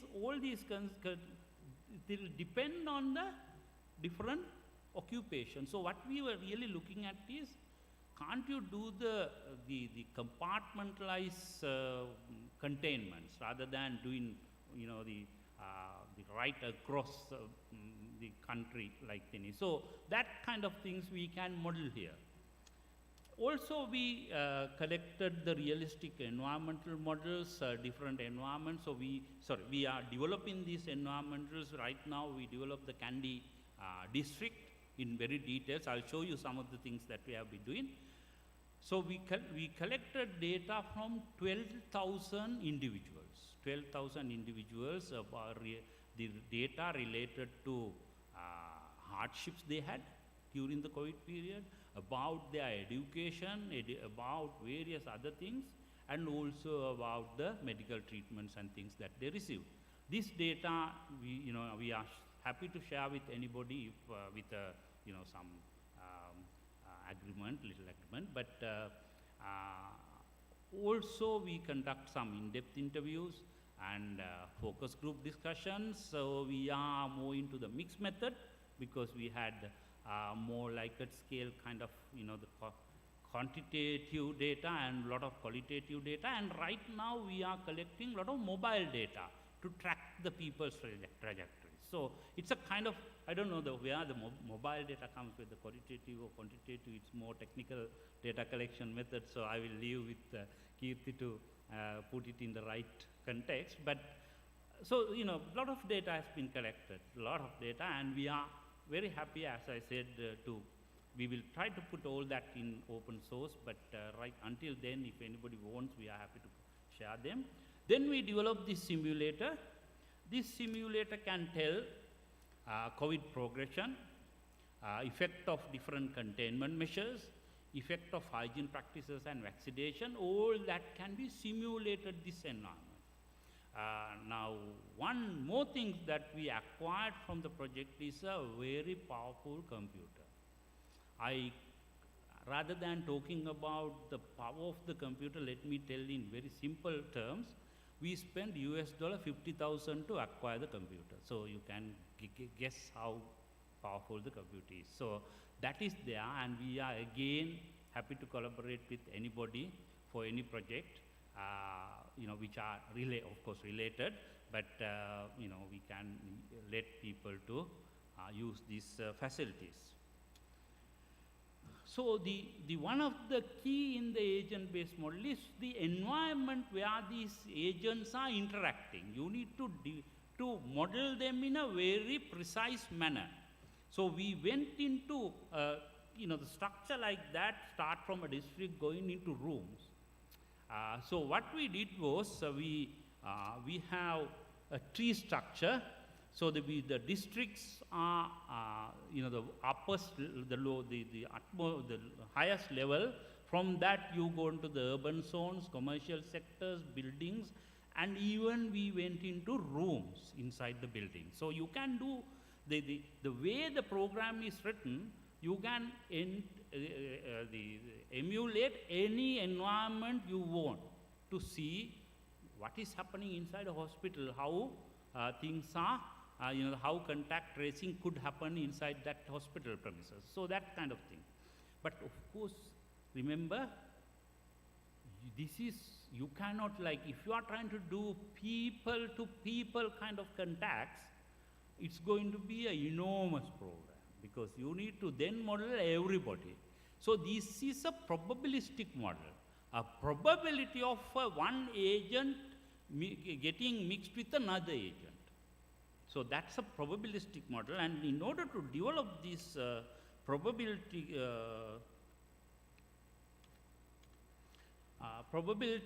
model, we collected, as I told you, the different data of persons, and of course, even though I said that I can share the data, they are now anonymous, so you don't. We are making sure that the privacy and those concerns are being looked after. We had a expert coming from Canada to help us to get our data into anonymous set of data, and we can develop various modes where the people are moving from one point to another. I'll talk about that in a minute. And we collected, this is our interview data. We collected a lot from the office admins, teachers, and garment workers, but less from some of the other professions. But right now we do this massive mobile tracing exercise. So that also is kind of trying to do the contact tracing, movement tracking. So the raw data was transcribed, because they were interviews, they transcribed, and basically collected roughly, if you are talking to a teacher, we ask the question, when you usually go to school? And from after school, what's your normal routine? Are you taking a bus and come home? That kind of lot of questions are asked, and that was then converted into a that kind of individual teacher profiles. This is here the 0 says the teacher is teachers is in outside home, and 1 means teacher is at home. So it's a very simple method of converting that qualitative data into a quantitative form. So after you quantify the data, or the binarize the data into this manner, we get the ensembled average to get the probability distribution. So like when you collect the data from 100 teachers and develop this, that very clearly says that the kind of a distribution of a teacher at home. Similarly for other professions. So this is what we have been doing. And then of course we convert it to a probability distribution. So these are the two probabilities of a teacher visiting school and teacher staying at home. Of course you get slight changes, the teacher may go to other places, but some of those the minor details are being ignored for the purpose of modeling. Otherwise our model becomes more complicated. But then we got the probability distribution curves, and that gone into our model. So remember, it's even though we say teacher, and we have basically found a agent for the teacher by getting the data from 100 teachers, so that the probability distribution of that agent kind of reflect the 100 teachers movement. So that's what we did. Then of course we started doing this mobile phone tracking. You can see that this is a student moving from engineering faculty through the Akbar bridge to this side. So of course we gave some, I'm sure some of you might have get involved, because I got help from, I don't know from whom, somebody to get a couple of medical students also. So the only danger is we know exactly where you are going once we gave them up to you. But we, in return, we give money to compensate for giving that data. So students, we start giving what you call the reloads and so on. So trying to collect the data, but I can assure you that we will never disclose names. That's the whole idea of the project. So by doing that, we also come up with the hotspot where the students are. I don't want to say where those paths are and so on, but we know exactly the hotspot of students, which enables us to put our CCTV cameras and do the contact tracing, algorithms that I just shown you before. So that way you can work out a lot of things. No, we are not only doing students, we are doing all the professionals. We have nurses, teachers, everybody's, because for them we give little, better. I mean, the project, the good thing about the project is this Canadian project, if you are trying an IDRC project, that's one of the good projects, very flexible projects. So the project gave a lot of flexibility for me to undertake this assignment. And we also look at, like if I show you the next diagram, which is better, now what you can see is people move from point to another point. For example, one can move from medical faculty to Senate. But within the medical faculty or within the Senate, you have random movements. So we are trying to work out the probability of those random movements as well as these distinct movements. And also we are capturing what way the person has moved from point A to point B, whether it's a car or walking, and all that information was captured in the program. So this is about the occupancy probability for a teacher. As you can see, every 40 minutes there is a movement. That's because we have 40 minutes the class period. So teachers start moving after 40 minutes from one class to another. So these movements are all captured, and all that's gone into, I mean, you may see that, okay, it's very simple, well, these guys are doing nothing. But you have to tell everything into this computer. To translate all these things into a program is the difficulty. The ideas, of course, coming into this idea also took quite a long time, this agent-based idea. But translate it into a computer program is the highest difficult thing. I mean, ChatGPT can't help here, because these are very innovative things. ChatGPT can help you with any routine things. Okay, so that's the message, end of the day. So as I told you, we look at the transports, self-transport as well as the common transport. So, like if it is a bus driver getting COVID, occupant of the bus getting COVID also high. The probabilities are high. And then we look at the exact disease propagation. We were not just like, somebody is there, one agent and another agent being in this room doesn't mean that it's going to propagate COVID. So we have to look at how the distance, whether they have the right distance, whether there is a contact, what kind of immunity they had, what is the hygiene practices they were using, what is the age, all that was captured and put it on the program. So every agent has not only these movements, but also various factors like wearing a mask or whether they come closer to each other, 1 meter distances, and all that is being captured, but as probabilities, not as real values.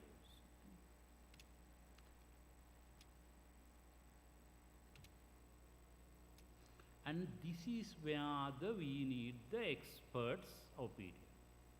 Exact cycle of that particular disease. Now, until that point, it's more like common sense. A lot of things are common sense. But we don't know how fast a person who has incubated COVID will go into infectious state. That's only an epidemiologist or a virologist can tell us with data. So we need to, again, we were using a log normal distribution, like those log values are the distribution like that. This roughly for the first one, you have a peak at around 9 days. So this information we had 2 medical professionals from Sri Lanka and one virologist from the UK helping us with developing this probabilistic model for various stages of the disease, what is the probability of moving from one stage to another. So that is, definitely we engineers don't know. That has to come from experts. So the rest, of course, we can code and everything. Now, once that goes in, we then start introducing different containment strategies, no containment, roster-based containment, quarantine tested positive patients, and complete lockdown. And all that can be then translated into our results. So this is the containment, how the different containments will change the disease propagation. Now this is only for 200 patients because we can now run for thousands of agents, but in order to get the results, we have been doing with smaller number.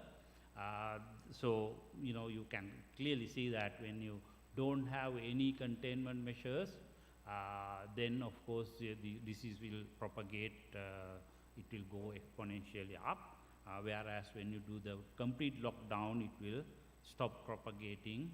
And we are also looking at the effect of vaccination. When you vaccinate at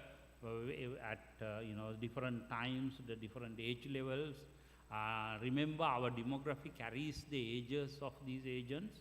So all that is there in the model. So it's a very complicated model we are running, but that can give us a lot of insight to this thingy. And this is if there's a super spreader events, which happens in Sri Lanka several times. The Avrudu came and it started going up, and there was another few incidents. So all that can be modeled. That's once you get now for us, we have a lot of data with us. So it's a matter of even using the same model for another disease is not a lot of new thing. We develop the model in such a way that it's in a modular form. So you can add anything. So, you can look at this paper in sustainability, which gives a good insight into the model, but of course, may not be, as easy to understand sometimes. Movement of individual at a time, at a place is the heart of this simulator. The probabilities data for the movement was obtained from an in-depth interviews and mobile tracking, as I told you. Now the mobile tracking exercise, we have incorporated some, but we are still, probably it's my time over signal. So it is in conclusion, so I will finish it soon.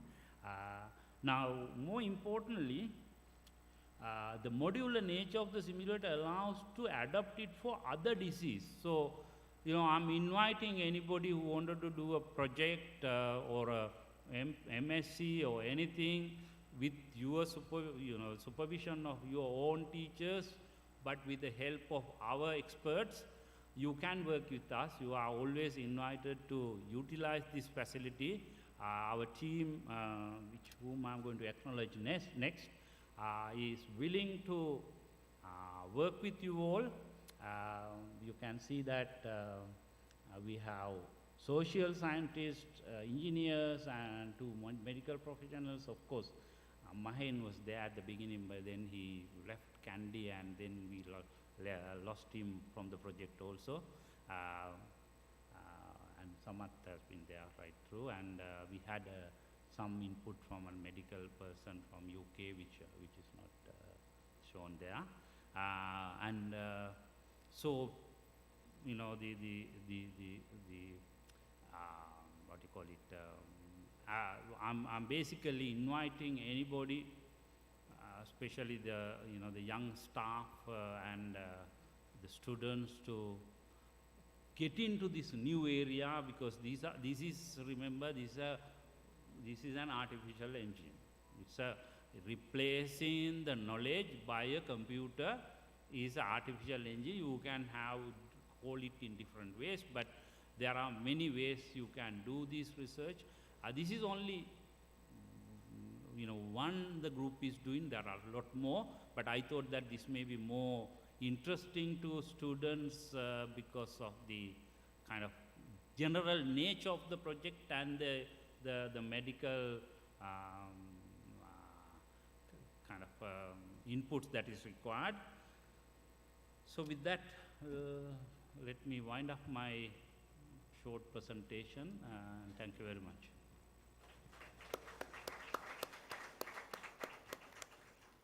Thank you very much for that breath of fresh air outside the four walls of our faculty, as disciplines are becoming more and more interchanged.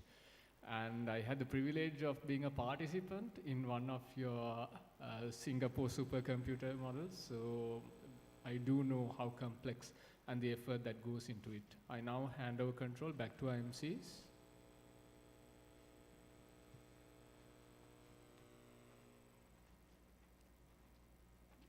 Thank you, Head Table. We would now like to invite our acting dean for the day, Professor Pathum Disanayake, to award the certificate of appreciation to Professor Janaka Ekanayake for his contribution to today's event.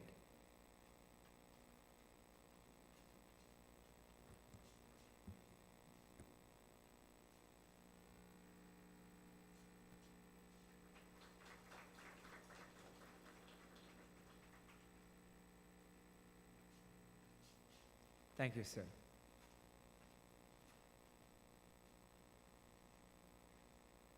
And that concludes session 1 of the pre-Congress workshop of PeMSARC 2023. And guess what that means? It means that it is now time for tea. We humbly request the resource persons, guests, and members of the staff to please make your way to the senior common room where refreshments will be served. As for the audience, please remain in the hall as refreshments will be served to you shortly. We shall recommence the workshop with session 2 at 3:30 p.m. on the clock. Thank you, ladies and gentlemen.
Ladies and gentlemen, we would like to bring to your kind attention that session 2 of the pre-Congress workshop will resume in another 5 minutes.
Ladies and gentlemen, welcome back to session 2 of the pre-Congress workshop of PeMSARC' 2023. If you have been wondering what you should do with your research, this session is just for you. Dissemination of research is an important aspect of the research process. It ensures that the benefits of the study are passed on to others and that's put to good use. So, let's begin.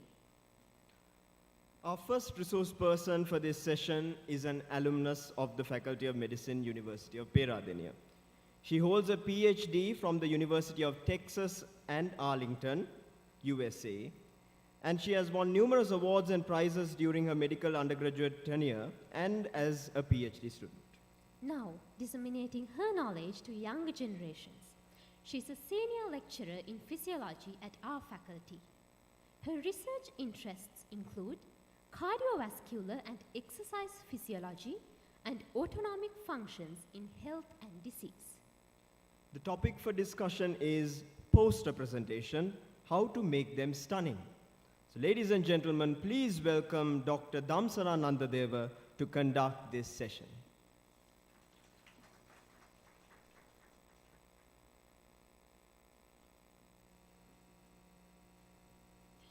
Thank you for that kind introduction. And first of all, let me start by thanking the organizing committee for inviting me to do this talk for you all. So I believe my task has become a little bit more harder post-tea, post-prandial, but I'll try my best to keep you all awake with this talk, right? So we are going to talk about poster presentations and how to make them stunning and effective, I would say, right? Okay, so these were the topics that I was given to talk about from the students, so based on your request. We'll talk about what is a research poster and where should you begin when you are starting to prepare your research poster, what makes a good research poster, what software can you use, and then finally, the most important part, how should you present, right? So first of all, let's see. I'm going to start with a quote from Lily Walters, who happens to be an author and an expert communicator. And the quote is that the success of your presentation will be judged not by the knowledge you send, but by what the listener receives. Right? So when it comes to research presentations, we have a tendency to give out everything we know because we've done a lot of work. We want to showcase our work. Right? But the important thing is you have to make sure that the listener receives what you give. Right? So half the work or even more than half the work is by the presenter. Right? Right. Then, okay, with that, let's go on to our main topics of discussion. Okay? So what is a research poster? It's a form of an academic expression. And unlike a research paper, it's a visual representation of the most relevant findings of your research project. Now, a research paper will have a lot of information in it, and you can't cram that all into a poster. So it has to be the most relevant and most important findings that you put into a research poster. So then, therefore, it should be a summary of the information given in a concise and attractive manner because it's a visual representation, right? And then your poster should generate discussions and interactions because, you know, usually poster sessions, they are essentially a platform for networking, right? So you showcase your research, you talk to other researchers, and you communicate, and this is the best platform to collaborate with other researchers as well. So if you go to very large conferences, there'll be like hundreds of posters set up, probably during lunchtime, tea time, right? And you get the opportunity to talk with many, many researchers in your field and in other fields as well. So this is a perfect opportunity for networking. Right, so where should you begin when you are thinking of preparing a poster? Or actually, you should be thinking about all this, some of these points even when you're starting your research. So mainly, there are three things that you need to think about. Right? What is the most important and interesting or astounding finding from your research project? So that is what you need to include in your poster.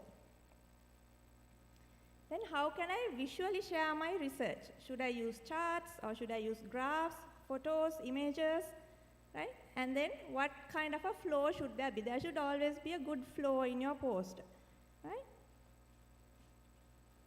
Then, in addition to the actual poster itself, what kind of information can I convey during my talk that will complement the information in the poster?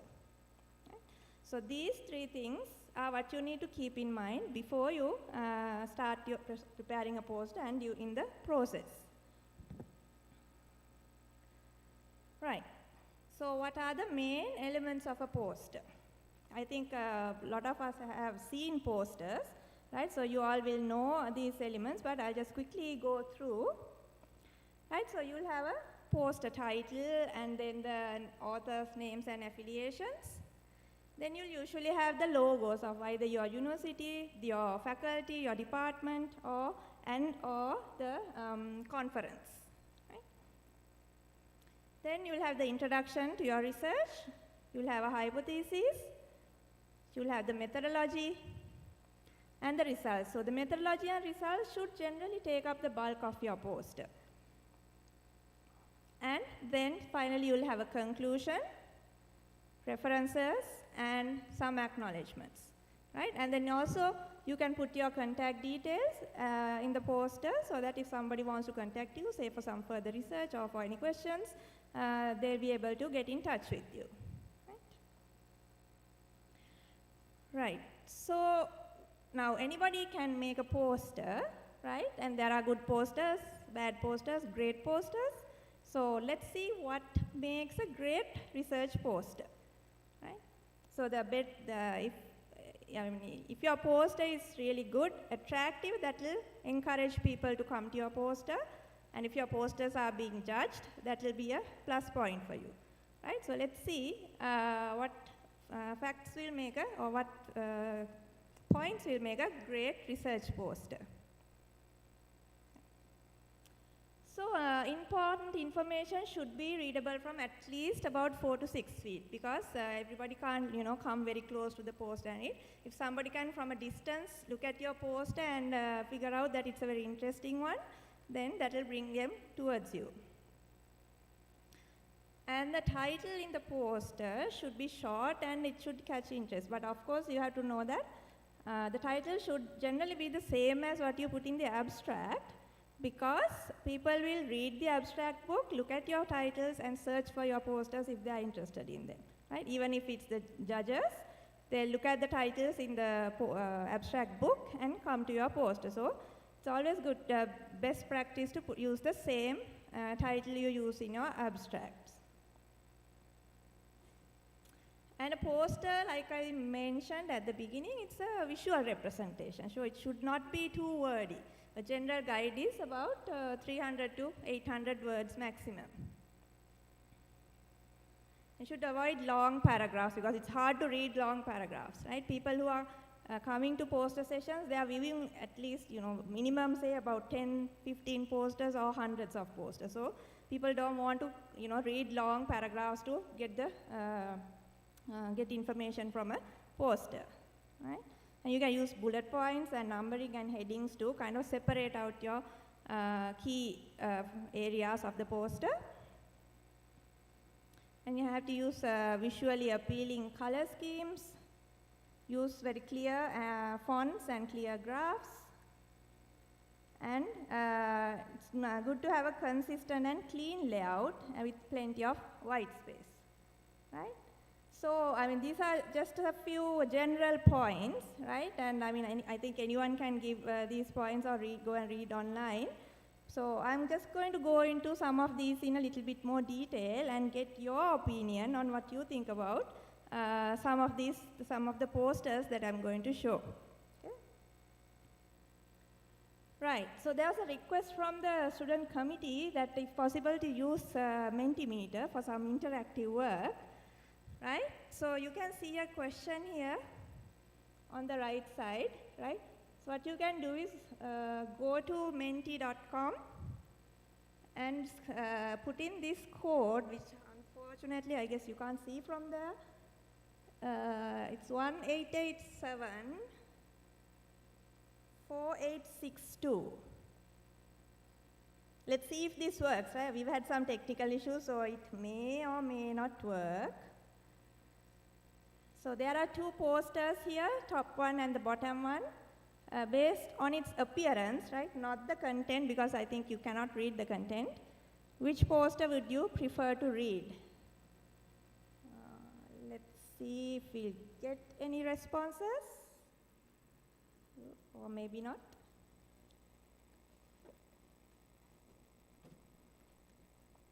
Seems like we might have too much load on the Wi-Fi, so then we'll just go without Mentimeter, or we'll just go manually. HDMI, yeah.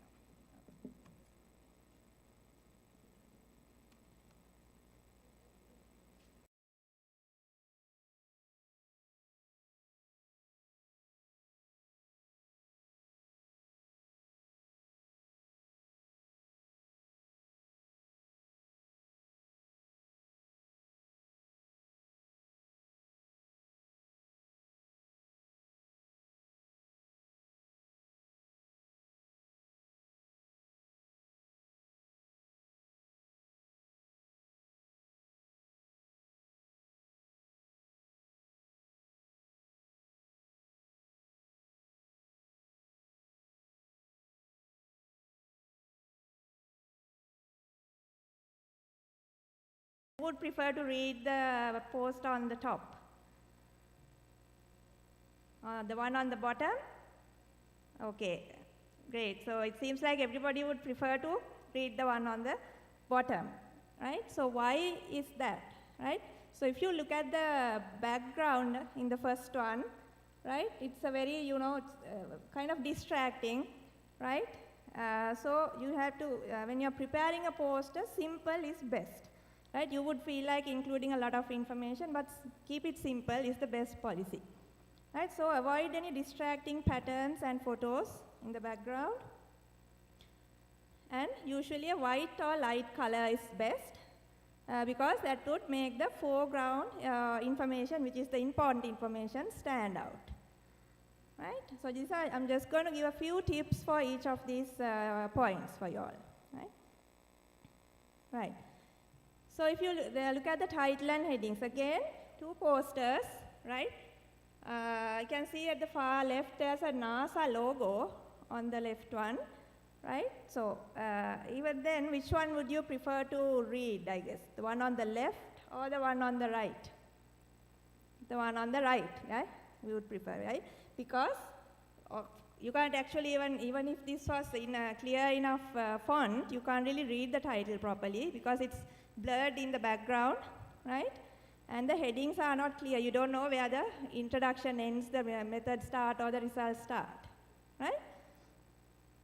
Whereas on the one on the right side, it's very clear. Even from a distance, you can see that it's very well, the sections are very well separated out, right? So, and remember that the title should reflect the content of your poster and should be specific. Right, so you can include your research question or one of your major findings or even a conclusion, right? It should be a catchy title, well, not a catchy title, but something that interests the reader, okay? And for the headings, they should be very clear and easy to identify the different sections. So you can use color, bold text, white spaces, and boxes to make the headings stand out. Okay, then what about fonts and font sizes? So a general guide on font sizes, right? I said so the important information should be visible from about at least 4 to 6 feet. Okay? So the poster title, the general guide is to use 80 to 150 points. Then author names and affiliations, 54 to 60, or it can be a little less as well. The headings can be around 36 to 40. Introduction, 24 to 32, and any captions, figure legends, table titles, and those 18. So it's usually not recommended to go below a font size of 18, right? And this will also depend on the guidelines given to you by whatever the conference, right, and the sizes of the poster. So the best way to see whether your poster is clear and legible is to, if you're making it in PowerPoint, zoom into 100% and see whether it is all clearly visible, right? And then use only at least maximum of 2 types of fonts, right? Don't put multiple types of fonts thinking that it will make your poster more interesting, right? Because this is a professional presentation, right? Not an aesthetic presentation, so you want it to be simple and professional. And be consistent, like have all headings in bold, right? And generally recommended is use sans serif fonts, right? So sans serif fonts are what maybe we would call these simple and boring fonts, right? But boring is good when it comes to these kinds of presentations, right? The serif fonts, they will have these curls and tails and fancy things which are not easy to read, right? So always use some type of sans serif font, okay? Right. Then color schemes. So let's not go to Mentimeter, let's do a show of hands. Which poster do you think is easier on the eye? Poster A or poster B? Those who say poster A? We have a few, 1, 2, 3, 4, 5, 6. Poster B? Okay, majority is poster B, so I'll go with poster B then, right? Democracy. Right, so I would personally choose poster B as well, right? Because a lot of color can be sometimes distracting, right? So, and also it's good to have contrasting colors for the background and text. For example, this white font in a green background, you can't really read properly, right? So it has to be a contrasting color. Then use visually appealing colors. Now, visually appealing might be different to different people, right? So just think about the general crowd. And remember to not use colors that, there's a certain percentage of people who are colorblind. So keep in mind not to use those colors in your posters, right?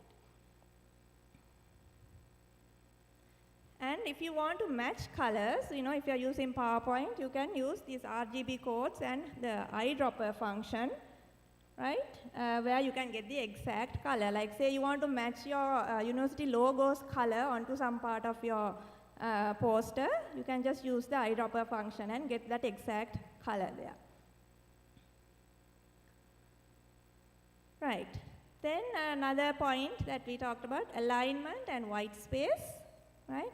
Again, we have the NASA poster and another poster, right? So you can see the one on the left, it's not, there are lots of boxes separating out different sections, but it's, not really aligned, right? It's kind of all over the place. You don't know where to start reading and where to, what's the flow, right? So alignment is always very important, and it's important to have a lot of white space. So don't think you have to put a lot of information in your poster. Like I said earlier, put the most important information in your poster, right? So having a good alignment, right, with a lot of white space, it makes it easy to read and shows attention to detail, right? So if you're aligning things properly, it shows that you are, putting a lot of effort into your poster, right? And it also looks very professional, right? Right, so that is just the general, appearance of the poster. But then the most important part is, of course, the actual research content in your poster, right? So you'll have the poster title, author names, affiliations, and all that. And then the first section you have is the introduction, right? And in my opinion, you don't need to put an abstract in your poster, right? I have seen where their poster, the first thing they have is the abstract. But your poster is your abstract, just in a visual form, right? So there is no need, and nobody's going to read the abstract if they have graphs and figures on the poster, right? So there's absolutely no need to include the abstract in your poster. Then make the introduction brief and to the point, right? You can have like separate them, different sentences, have a few references for your introduction, and it's always good to end with the rationale of your study or the purpose of your study, right? Because then for the next section, you can easily go on to when you're explaining, therefore, our hypothesis for the study was blah, blah, blah, blah, blah, right? Right, so then you'll have a clear and very concise hypothesis. And then you have the methods, okay? So the methods again include information that is essential to understand the methods and interpret the results, right? Because remember, as opposed to a research paper, you are there to explain. If somebody has a question, you can explain and clarify things, right? So you can just put what is essential if say you are not around and somebody is reading your poster, just put information that is really needed for them to kind of understand what you have done and interpret your results. And if possible, it's always good to have a figure or a photo to explain your methodology, which will make it easier for you because then you can just go through whatever the steps in your figure. Then the most important part, the results, which should generally take the bulk of your poster, right? So again, include important results that are relevant to your question, right? So now I say this because now I've seen some posters where, say you collected some data in a group of medical students and you have males and females, right? And I've seen a lot of people put a pie chart showing how many males and females, right? If this information is not relevant to your interpretation, you don't need to put that in. You can put it in the text in your methods and say that 15 male and 40 female or whatever recruited, right? Because that is not your main finding. That is just a accessory thing, right? So that's why I include only that in results that are relevant to your study or your question, right? And it's always good to have a lot of figures, maybe some tables if needed, and very less text, I would say, right? Because it's a visual representation, so graphs and figures are a good way to show your data. And you can easily explain them rather than having somebody read the text. And so these graphs should be standalone and self-explanatory. So you should have all the necessary information in a graph, right? The statistics should be there. If you have abbreviations, you have to have a figure legend showing what these abbreviations mean, right? And I'll show you some examples where we can just take a look at that, right? And remember to make your figures in high resolution, not blurry figures, right? I think nowadays we have enough software to make good figures, right? And always have a nice flow to your poster, right? And the results. So I could think of two possible options. Either have the most important results on the top where the reader's eye usually always goes to, right? So this area will be where the reader's eyes go to first. Or you can have it in a most meaningful flow, right? And remember, even for your poster overall, you have to have a good flow, right? You can separate your poster into columns like this. The first part, the introduction, hypothesis, methods, then you have results, and then you can have a conclusion and the rest of it, okay? Then when you come to the conclusion, do not rewrite the results, right? The results you have already shown in the graphs and figures, right? Conclusions means the interpretation of your results, right? So when you're writing a conclusion, you interpret the results and write them. So some people in posters include a summary section. So in the summary, you can kind of rewrite the results, right? So if somebody is too lazy to look at the figures and find out what is going on, they can just read the summary, right? But in the conclusion, it should be your overall interpretation of the study, and always tie back to your original question, right? So in a study, you hypothesize, you have a question, and you hypothesize something.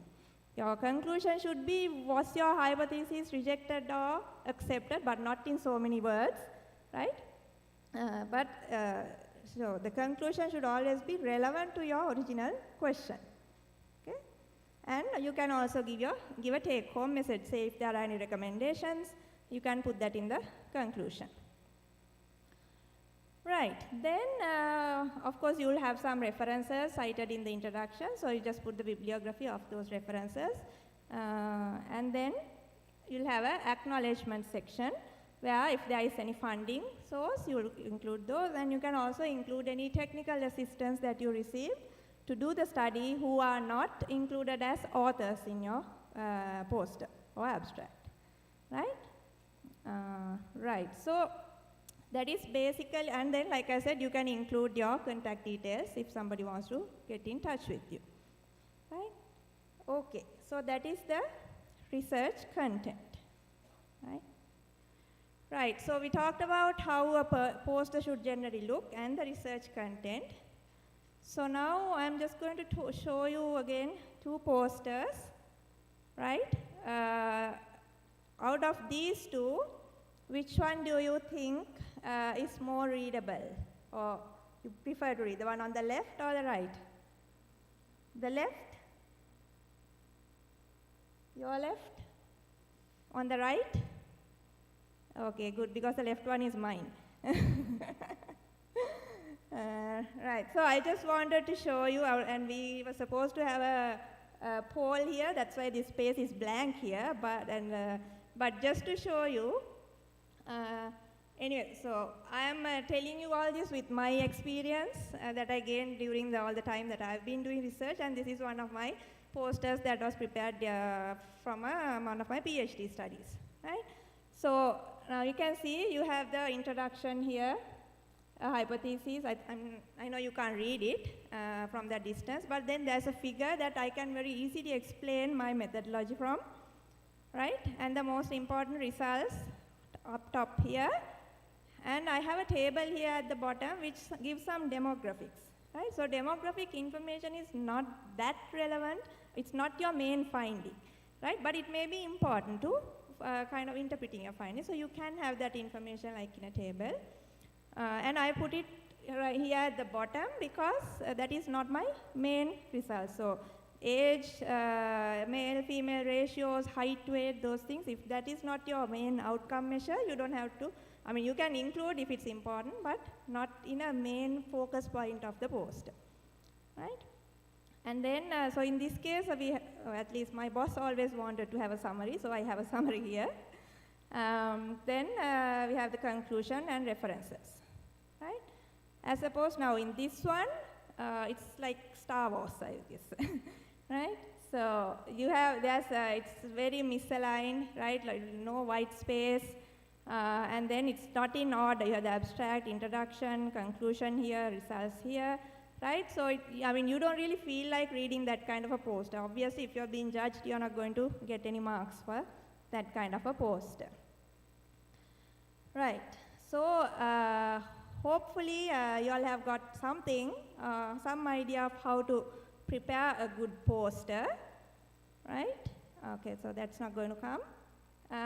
So now let's see what software you can use to prepare your poster. Well, I always use PowerPoint, right, because that's what I know how to use.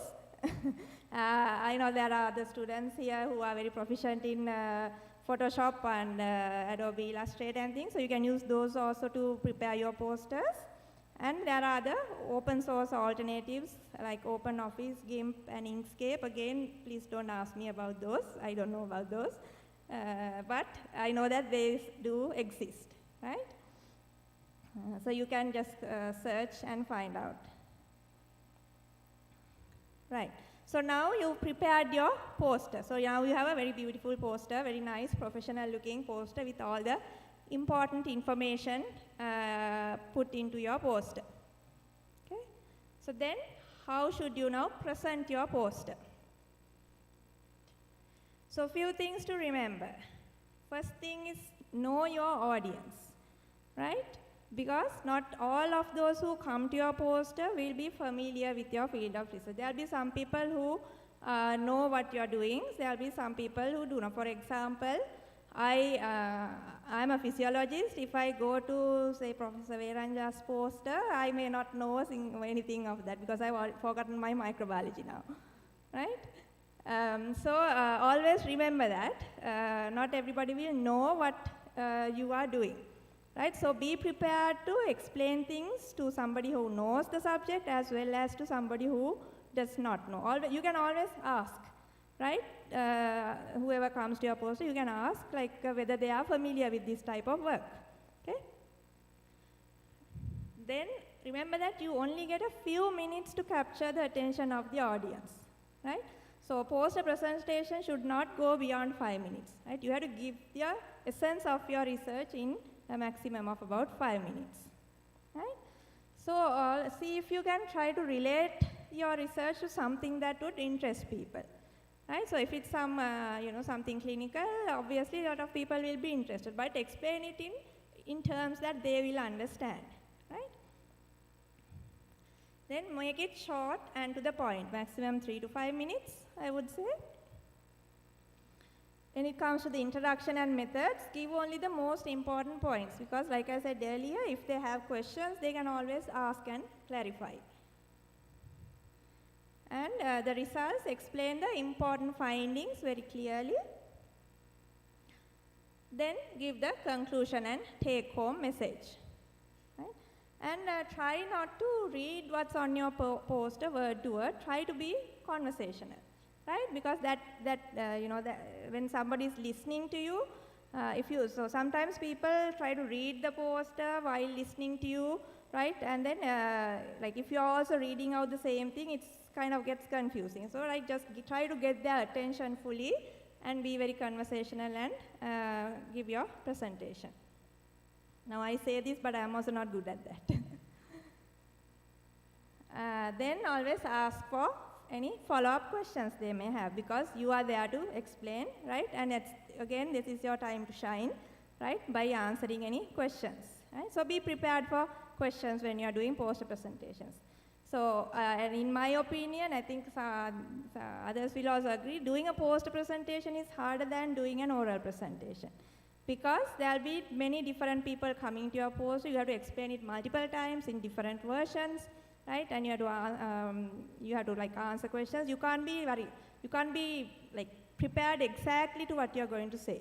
Whereas in an oral presentation, you can have your script and read it, right? So you have to prepare very well for a poster presentation. Then, of course, be professional and courteous. Be friendly, be confident, and most important, be excited about your work. If you're not excited about what you're talking about, you cannot get somebody else excited about it, right? So always try to, even if you're not, try to be excited about your work, right? Even if you have negative findings, say you were expecting some good positive finding, but you have negative findings, your negative findings can be it could be a good finding, right? So somebody not having some symptom or disease, it's a good thing, right? So always try to think of your research in that way and try to be excited about what you did. Right, then I am going to end with this quote, right, by the infamous Albert Einstein. If you cannot explain it simply, you don't understand it well enough, right? So I think this applies for not just posters or anything, right? Anything. If you cannot give a simple explanation to something, that means you don't understand it well enough, right? So always try to be as simple as possible and clear as possible without going into a lot of details, right? So therefore, know your research in and out, right? And also practice some more if you have to ever do a poster presentation. You might think it's an easy task to do, right? You can practice with your friends, even your family members, right? Because they may be lay people, right? Who have no idea about what you're talking about. If you can explain it to them, that means you know the stuff well, right? So always practice very well. Right, and with that, I'm also giving you some resources that you can use to kind of get more information. These are the resources that I use to actually prepare this talk. So you can also get some more information from these. And something important that I learned while doing research is you can find anything on Google, right? So if you don't know something, just first of all Google it, but you have to have the intellectual capacity to figure out what's right and what's wrong. But things like this, you can Google and find out, right? And there'll be also poster templates where they give a nice template for your poster. So if you ever have to make a poster, you can use those resources as well. And thank you very much for listening, and I think everybody was awake, at least most of you. Thank you. Thank you, Dr. Nandadeva, for that informative and practical-based presentation, as most of us recently had to present a few posters at our research conferences. Now I hand over control back to the podium.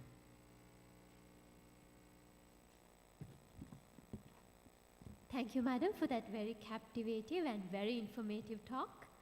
I now invite Dr. Duminda Yasaratna to award the Certificate of Appreciation to Dr. Damsara Nandadeva for her contribution for today's event.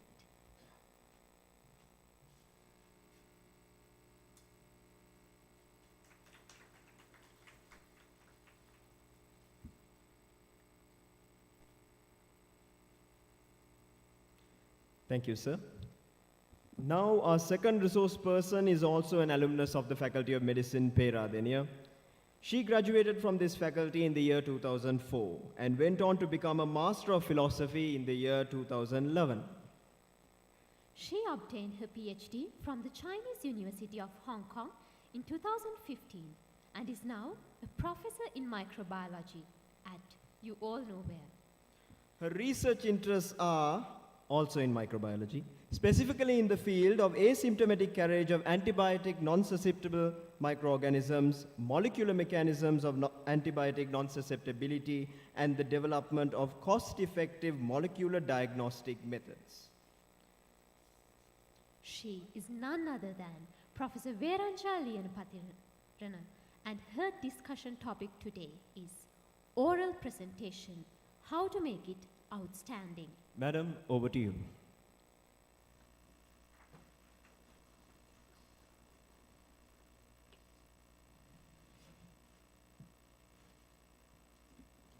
So, tip number one, when you are doing an oral presentation, set the stage for yourself. I am very much shorter than everyone else, so I pulled the podium myself. You know, there's a stand to stand on.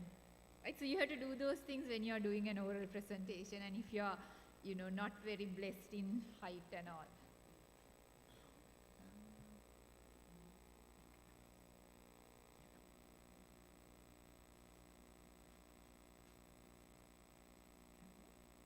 Right.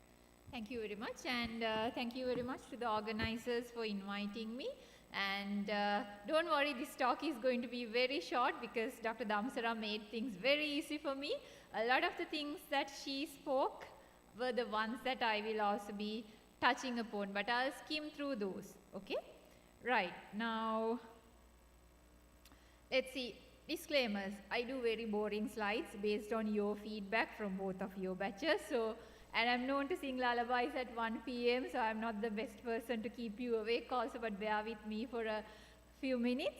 However, I have won a couple of awards for scientific presentations, which means I may have done some good things, so I can probably share some tips with you all. And on the other hand, like Damsara said, a lot of the times conferences are about networking, but I'm not very comfortable in talking with strangers. I'm an introvert, so I'm not the best person to give those tips to you. You can talk to someone else about the networking aspect of making scientific presentations. I have a very strong aversion on the Kardashian index, right? So you'll have to, well, I think many of you might know the Kardashians. Do you all know the Kardashians? Yes, right? So there is something called the Kardashian index in scientific research, right? So what I basically want to communicate is avoid having a presentation with a high Kardashian index, but try to avoid that. Find out what the Kardashian index is, and then you will be able to find out how to avoid that. Right.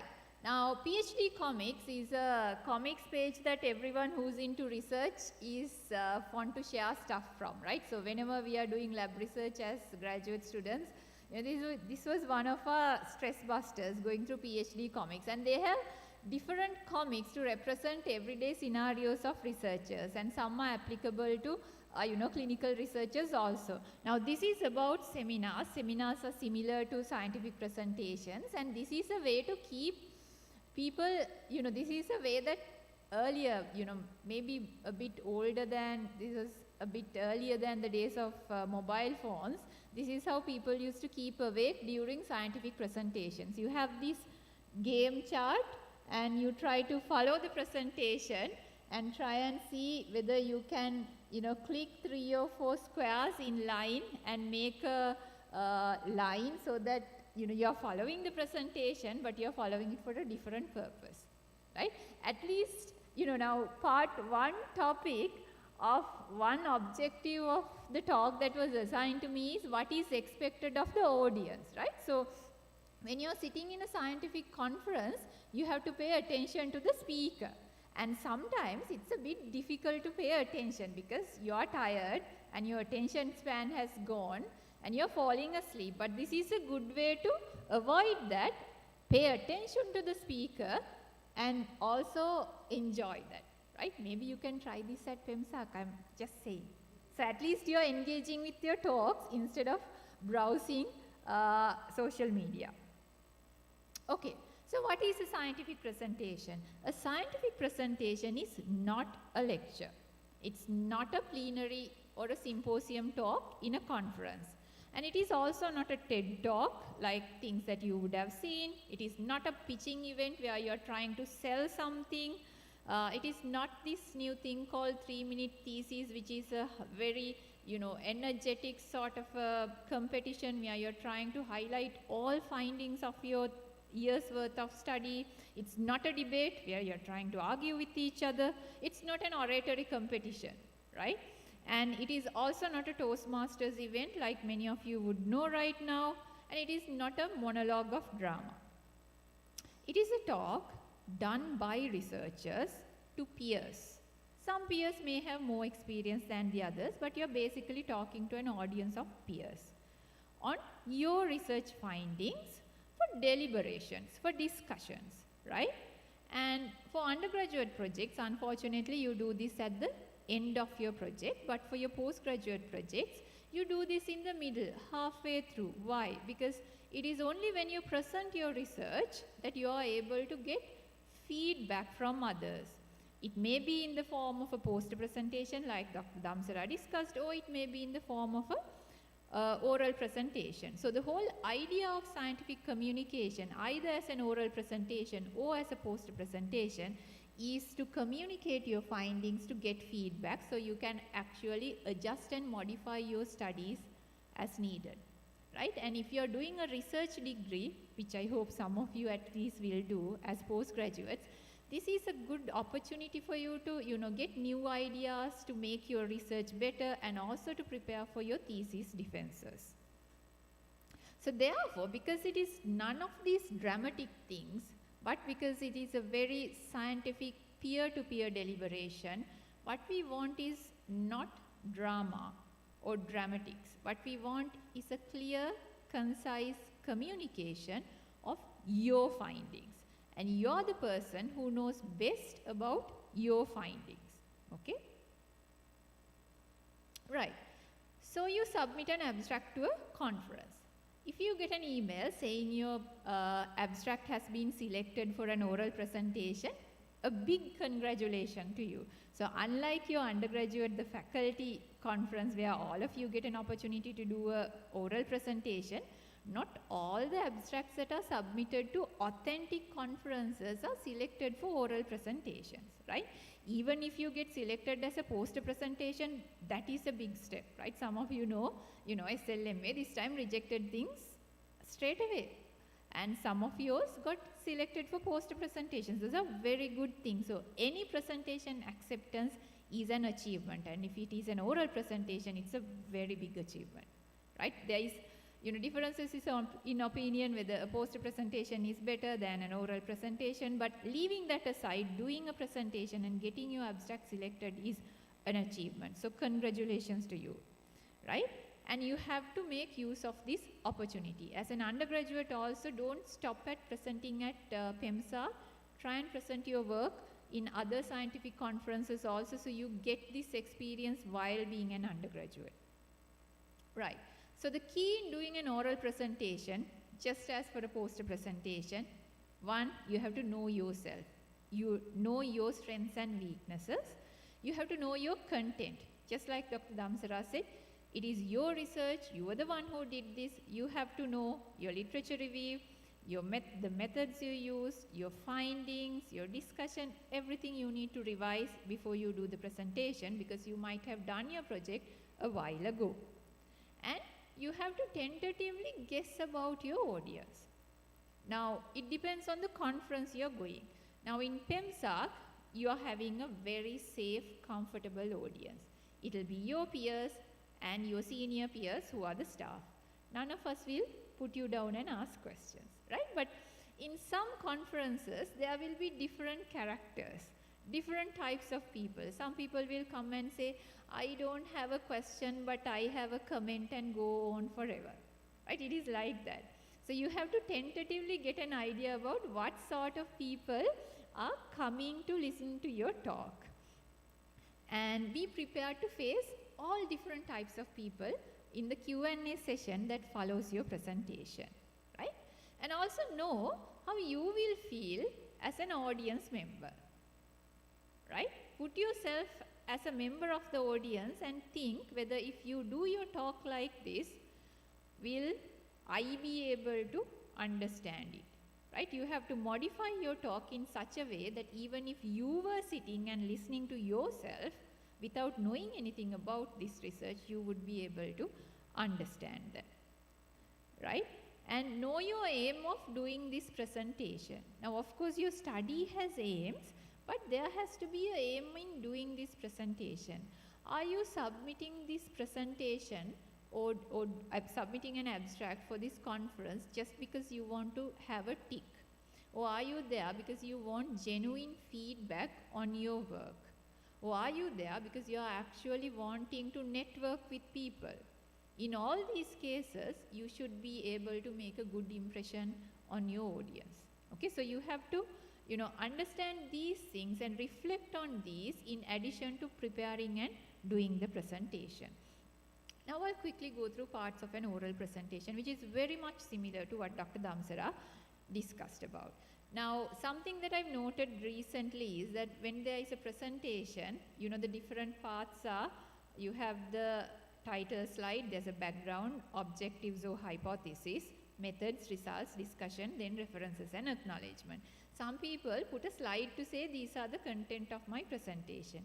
I think it is a use of just wasting time and slides. So try to avoid that. First time presenters try to do this, but try and avoid that.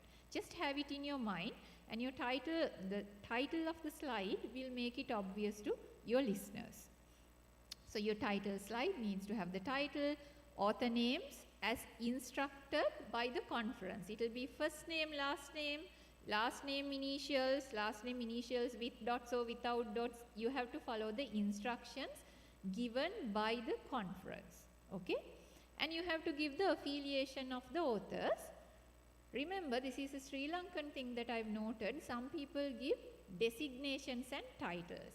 In scientific community, we don't use designations and titles. So in your oral presentation or poster presentation, we don't say Dr. So-and-so, Professor So-and-so, it's all names and surnames, and the designation is Department of this or Faculty of Medicine, right? That is how we talk in scientific conferences. And as Dr. Damsara said, contact details need to be there for further collaborations.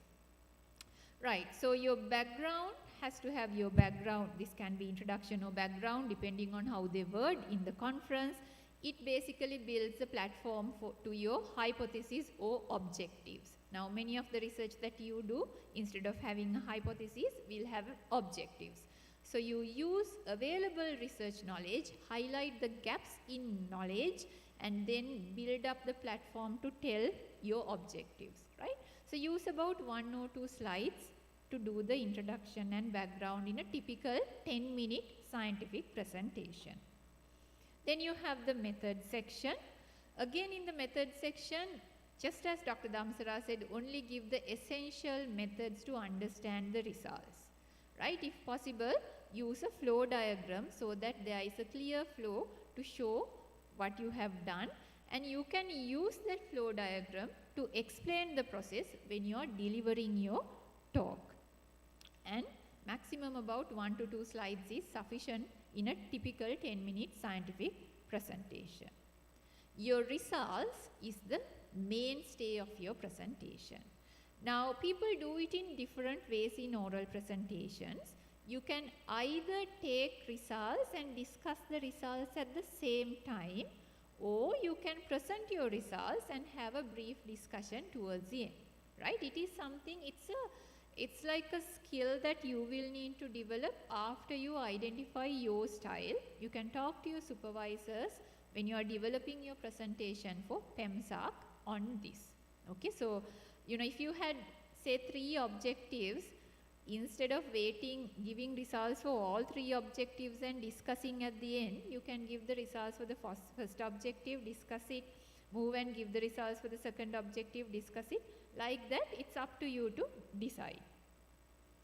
Right, so, I mean, whatever the way you do the discussion, in the discussion, what you need to do is to compare your results with what is known, what is available, the available results, and don't stop at this comparison only. That is again a pitfall that I've noted in like newbie presenters.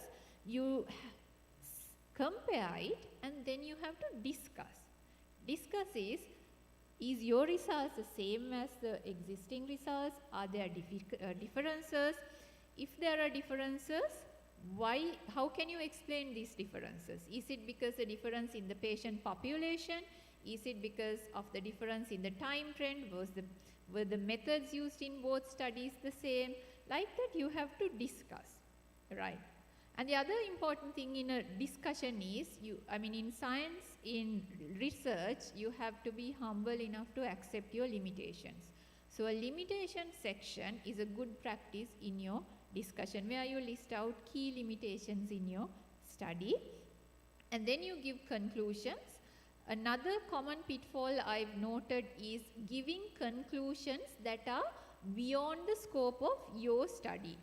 Your conclusions have to be confined to what can be derived from your study, right? If you are doing a study amongst our medical student population, it is very difficult to generalize it for all the medical students in the whole world, right? So you have to make sure that your conclusion is limited to your population or to a population where your population is taken as a representative sample from. Okay, so like that you have to make sure it is concise enough. For this section, 1 to 3 slides. Right, general things about slides in oral presentations, font size and type. So generally font sizes between 36 to 18 is accepted, but for your references you can use a smaller font size, even 14 or so. And when you are using fonts, again, just like for poster presentation, sans serif fonts are acknowledged. These are the ones that don't have the wriggly bit at the end of the letters, the sans serif fonts, okay? Keep the slides simple because we want the facts communicated, not fancy artwork. Use graphics and figures that are relevant and that will help to convey the message to the audience. If you're using animations, make sure they are used only to emphasize the points. And I think Dr. Damsara did a very good use of animations so that, you know, she didn't crowd her slides. Did you notice that? Yeah? She brought section by section into the slide and explained that. So that is what is expected of using animations in a scientific presentation also. And always try to think about the number of slides and the duration of the talk. Don't have 50 or 60 slides for a 10-minute presentation. there are different rules of thumb that different people say. There is no uniform agreement. Some people say if you're doing a 10-minute presentation, have 5 slides, but that is not going to be possible. So 10 to 15 slides maybe, but it depends on the pace at which you talk and how you time your talk, right?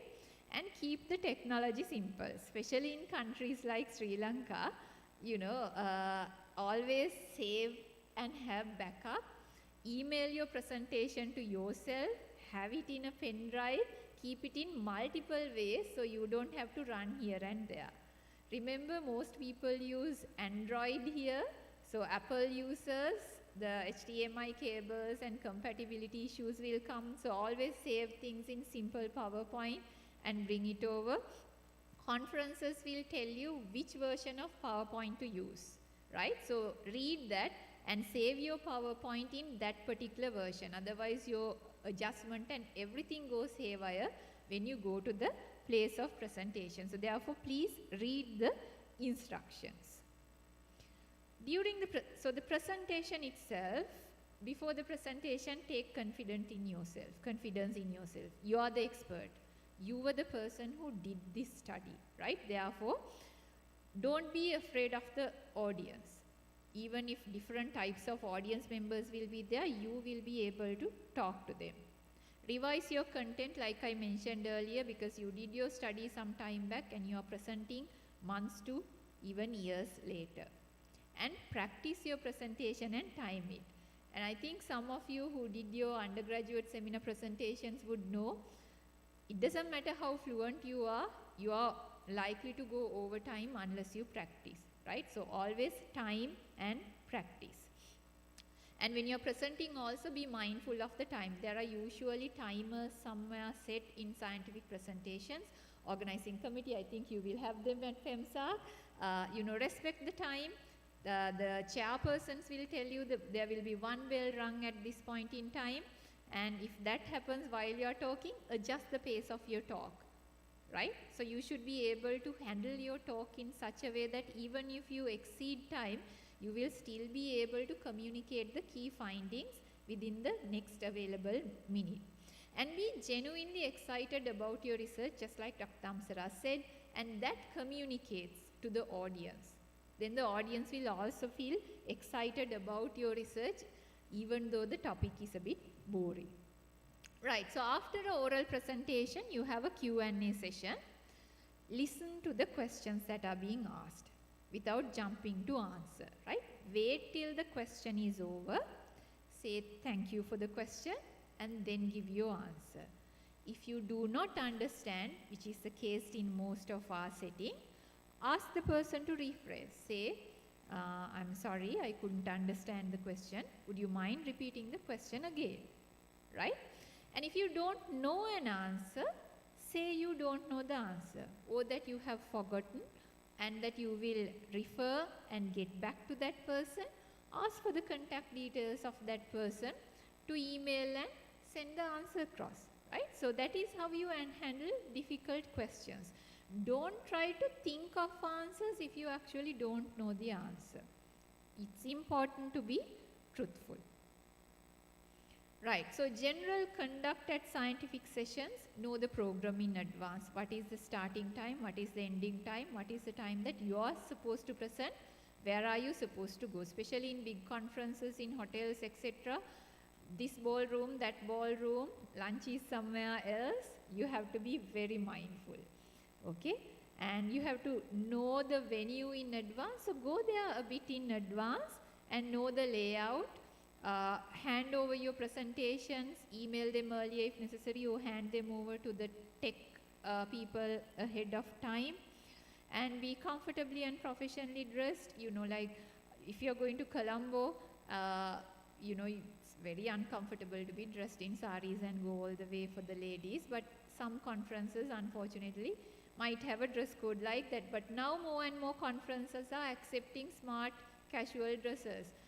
Even the girls can go in, a pantsuit or skirts and blouses and carry a jacket because the venue is going to be air conditioned, right? You have to be comfortable. Same for the boys also. And, when you're doing a presentation, if there's anyone who is putting you down for some odd reason, this shouldn't happen, but sometimes it happens, be firm, respectful. Be respectful, but be firm, right? And you can say, I'm sorry, I'm not in a position to answer that question. And if you're finding it very difficult to handle that situation, you can look at the chairpersons, because they are there to make sure that the program runs without anyone feeling intimidated. Right, so scientific conferences in general, this is again a bit of this thing. You're attending that to update your knowledge. You share your new knowledge and you update your knowledge. Okay? It is not a place where we go to have food and take selfies. Okay? Even though that is the thing that seems to be happening a lot, there is a lot of things that you can gain even from listening to your peers, right? So I'm sort of requesting you to pay respect to the speakers whenever they are doing a presentation, no matter how senior or how junior they are, right? And yes, there will be industry-driven section, but that is not where you're supposed to be. You can go there and get an update on what the new technology or what the new drugs and things are, but the main aim of the conference is to enhance your knowledge and listen to the science, right? And when you're listening to talks, read the disclaimers, because there are industry sponsored sessions which can be very good, but they are industry sponsored, right? So you have to have that. Even when someone is presenting also, some of the research may be funded in such a way. You have to listen to that, and if you are doing a presentation which is funded by industry, you have to have that disclaimer as your first slide, right? And use opportunity for networking while you are in the conferences. And remember, your scientific presentations, it's the quality that matters, right? Sometimes you might think that you can split your study into 2 and 3 abstracts and submit. No, that is not going to work. Because people who are genuine researchers will be able to see through that, right? It is the quality that matters, not the quantity.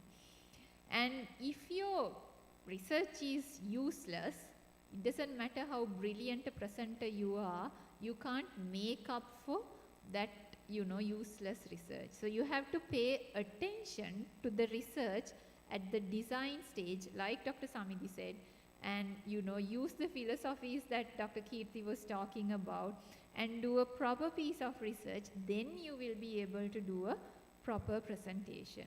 So at the same time, the Kardashian index and that goes hand in hand, right? So these are some of the references that I also used in preparing for this presentation. You can use the same. And this again is a game that you can use to try and pay attention while listening to a talk, even if you are not genuinely interested in that topic, instead of playing with your phone. Okay, so thank you everyone, and thank you once again to the organizers for inviting me. Thank you very much, madam, and I'm sure that the 20 oral presentations that are coming in 1 month's time will use your tips a lot. Over to the podium.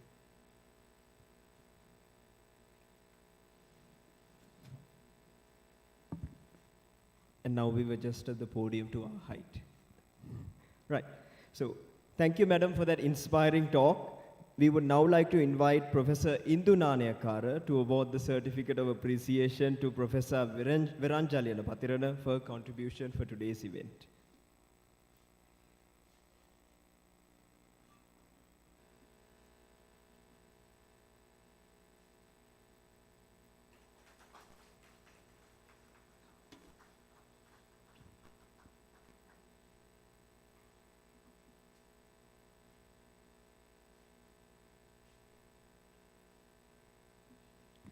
Thank you, madam. We know that, you know that. You have lots of questions from what and all that were discussed today during today's workshop. Hence, the time is now for you to clear your doubts as we slowly progress towards the end of today's proceedings. Dear audience, it is now question time.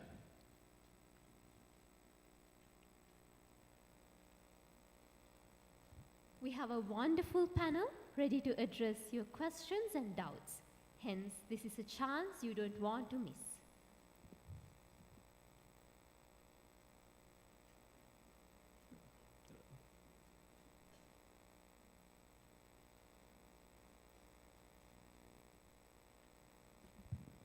Who have joined online can direct your questions through the chat box.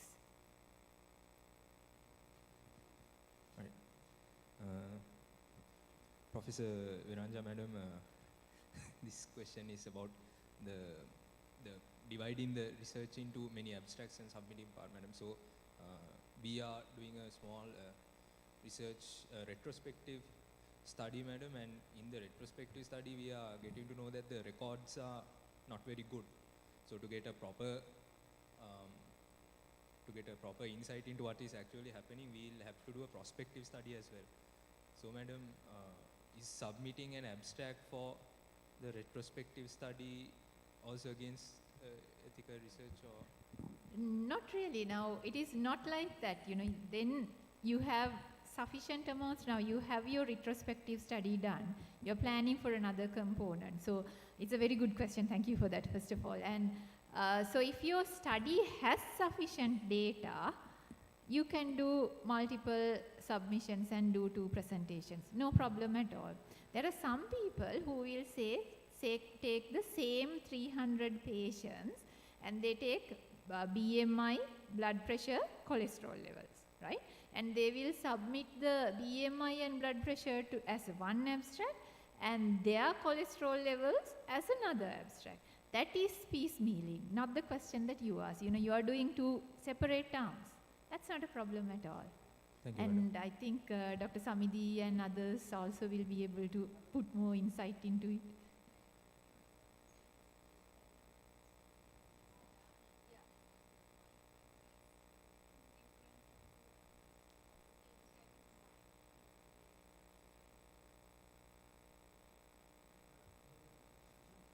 Madam, I want to follow up on piecemealing a bit. Madam, is piecemealing illegal or unethical?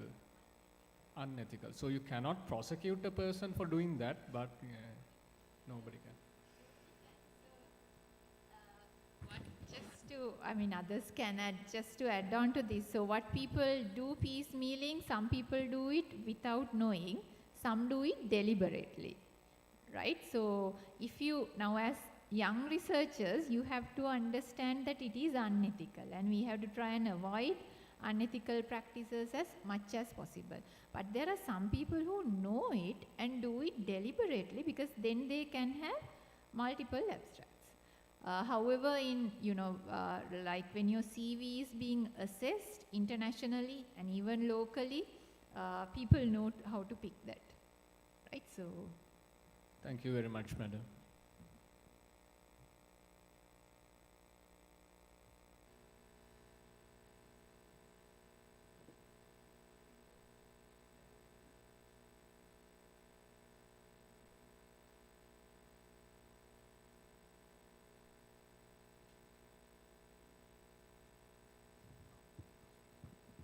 Right, so do we have more questions? As Malati is handling things over there, let me go to the back. Okay, I think I have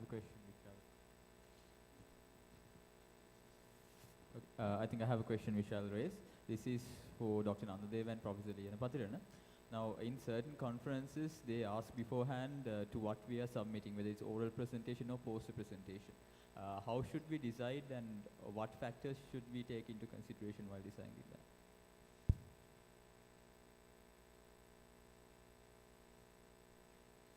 Thank you for the question, Shakti. So I'll go first and maybe Professor Viranja can add to that. So, always it's considered, well, not always, most of the time it's considered that doing an oral presentation is better in the sense it's one step higher, right, than doing a poster presentation, right? So in general, if you can go for an oral presentation, that would be best. right? Because like Professor Veran just said, in some conferences you submit and you are asked whether it should be an oral, or you want to present oral poster, or whether you don't mind, and they will select the good ones for oral presentations, and then the others will be selected as abstracts, poster presentations. So my thinking is always go for that, and but there are instances where actually I have selected doing poster presentations because I don't like public speaking. So you shouldn't probably do that. So I think the short answer would be always try to go for oral presentations, and try to always be prepared to do an oral presentation. Anything to add?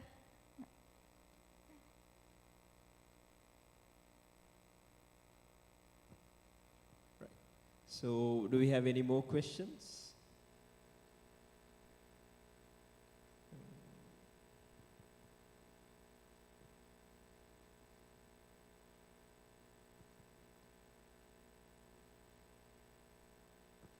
So, in the absence of questions from the audience, is it okay if the compeers can ask questions? So, if so, I just have one question. I don't want this to be confrontational, but I just want a personal opinion from the resource persons. The question is very simple. Is ChatGPT a threat or an opportunity?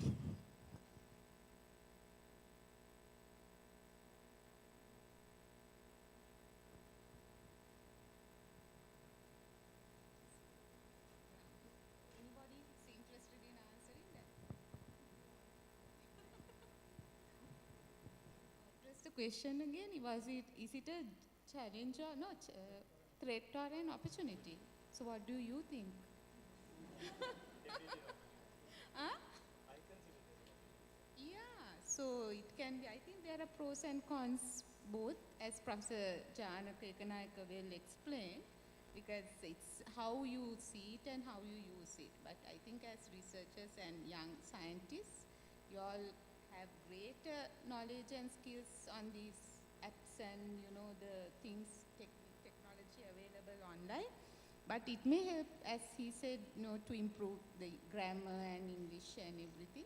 But you can't always rely on it. Sometimes they might give you, answers that are not that credible. Like he gave an example also, right? So similarly, you try and see for yourself. So you might end up with answers yourselves. Anything to add? Don't use that for your research report, please.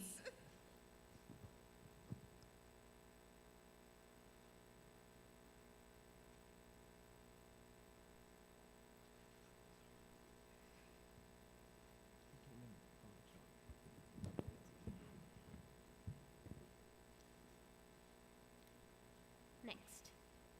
He is a fourth-year undergraduate of the Peradeniya Medical Faculty, who successfully completed his first undergraduate research project titled Post-COVID Interstitial Lung Diseases, a Single Tertiary Care Center Experience.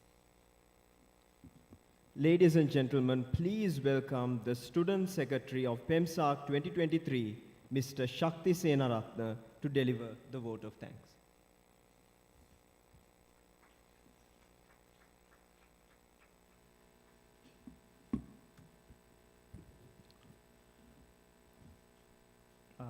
About a year ago, I sat on the same chairs as you, dozed off more than a couple of times, just like you, and listened to 5 very good talks about research. That was during the first iteration of PeMSARC, which was PeMSARC 2022. Ladies and gentlemen, a very good afternoon again. I'm pretty sure, even if you remember some parts of the talks last year, you don't really remember anything about the thanking speech, so I will keep this brief. We got to know a couple of definitions about research today. It is a term that has many meanings. It is about creating knowledge and expanding the boundaries of human understanding. It is the cornerstone of progressive medicine, but I consider research as the best way to take our faculty to the next level and the best opportunity that we have with the human resources that we currently have at hand. So that is why PeMSARC 2023, now at its infant stage, is quite important for all of us as students, as staff members, and as a faculty. Today, there were a lot of people who helped make this event a success. We should start with Professor Vasanthi Pinto, even though she could not attend today. She has been the pillar of strength for all the activities related to PeMSARC last year and this year as well. And we should also remember the President and the Council of PeMSA UK, who are the sponsors of the pre-Congress workshop. Without them, we could not have made this such a success. And we should also thank the resource persons for today, especially Professor Janaka Ekanayaka, the chairperson of the University Research Council, for taking time out of his busy schedule to deliver that very elaborative and interesting talk about research beyond medicine. And of course, Dr. Samidi Navaratna, Dr. Kirti Disanayaka, Dr. Damsara Nandadeva, and Professor Peradeniya for their very valuable insights to research, their presentation, which will help both the batches present here today as well as the 1920 batch who are starting the research these days. And we should also remember all the members of our academic staff, both within the organizing committee and outside the organizing committee, for their valuable insights and help during PeMSARC 2023. And we would also like to remember the members of the TRC for their support that they always give and our non-academic staff members.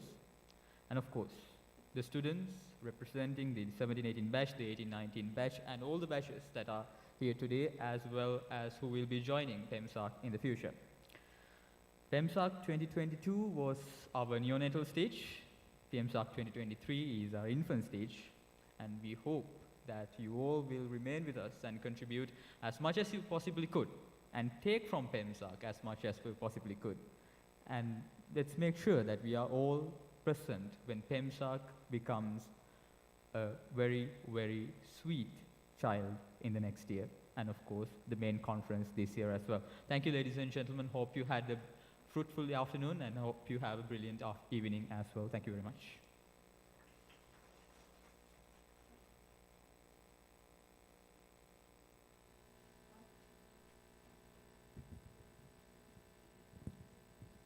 Thank you, Shakti.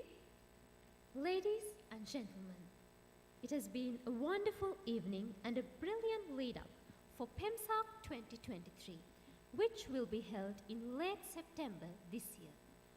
We thank everyone who helped to make this workshop a success and hope that the research, you, our audience, are well equipped even more than before on two key elements of the research process, that is the research mindset and research dissemination. Last but not least, we cordially invite you to join us at the main conference of PeMSARC 2023, which will be held a month from now on the 12th of September this year at this very place for the second time in its history. Ladies and gentlemen, in order to conclude the day's proceedings, please rise for the pride of our nation, the national anthem.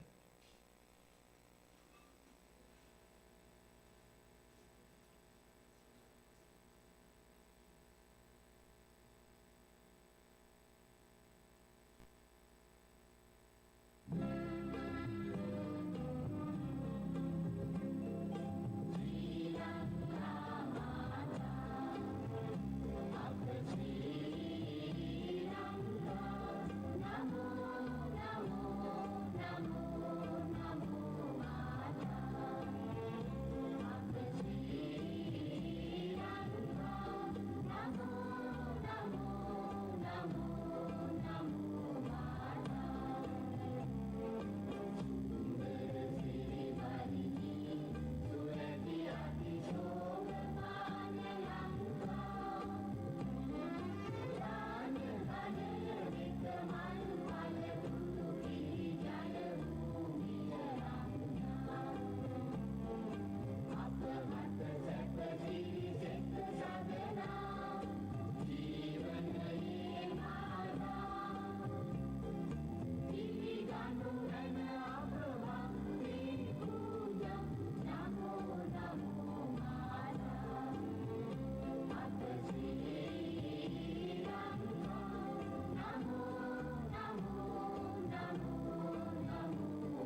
And that concludes the pre-Congress workshop of PeMSARC' 2023. Our audience and our guests and all those who attended today, thank you very much. And have a great day.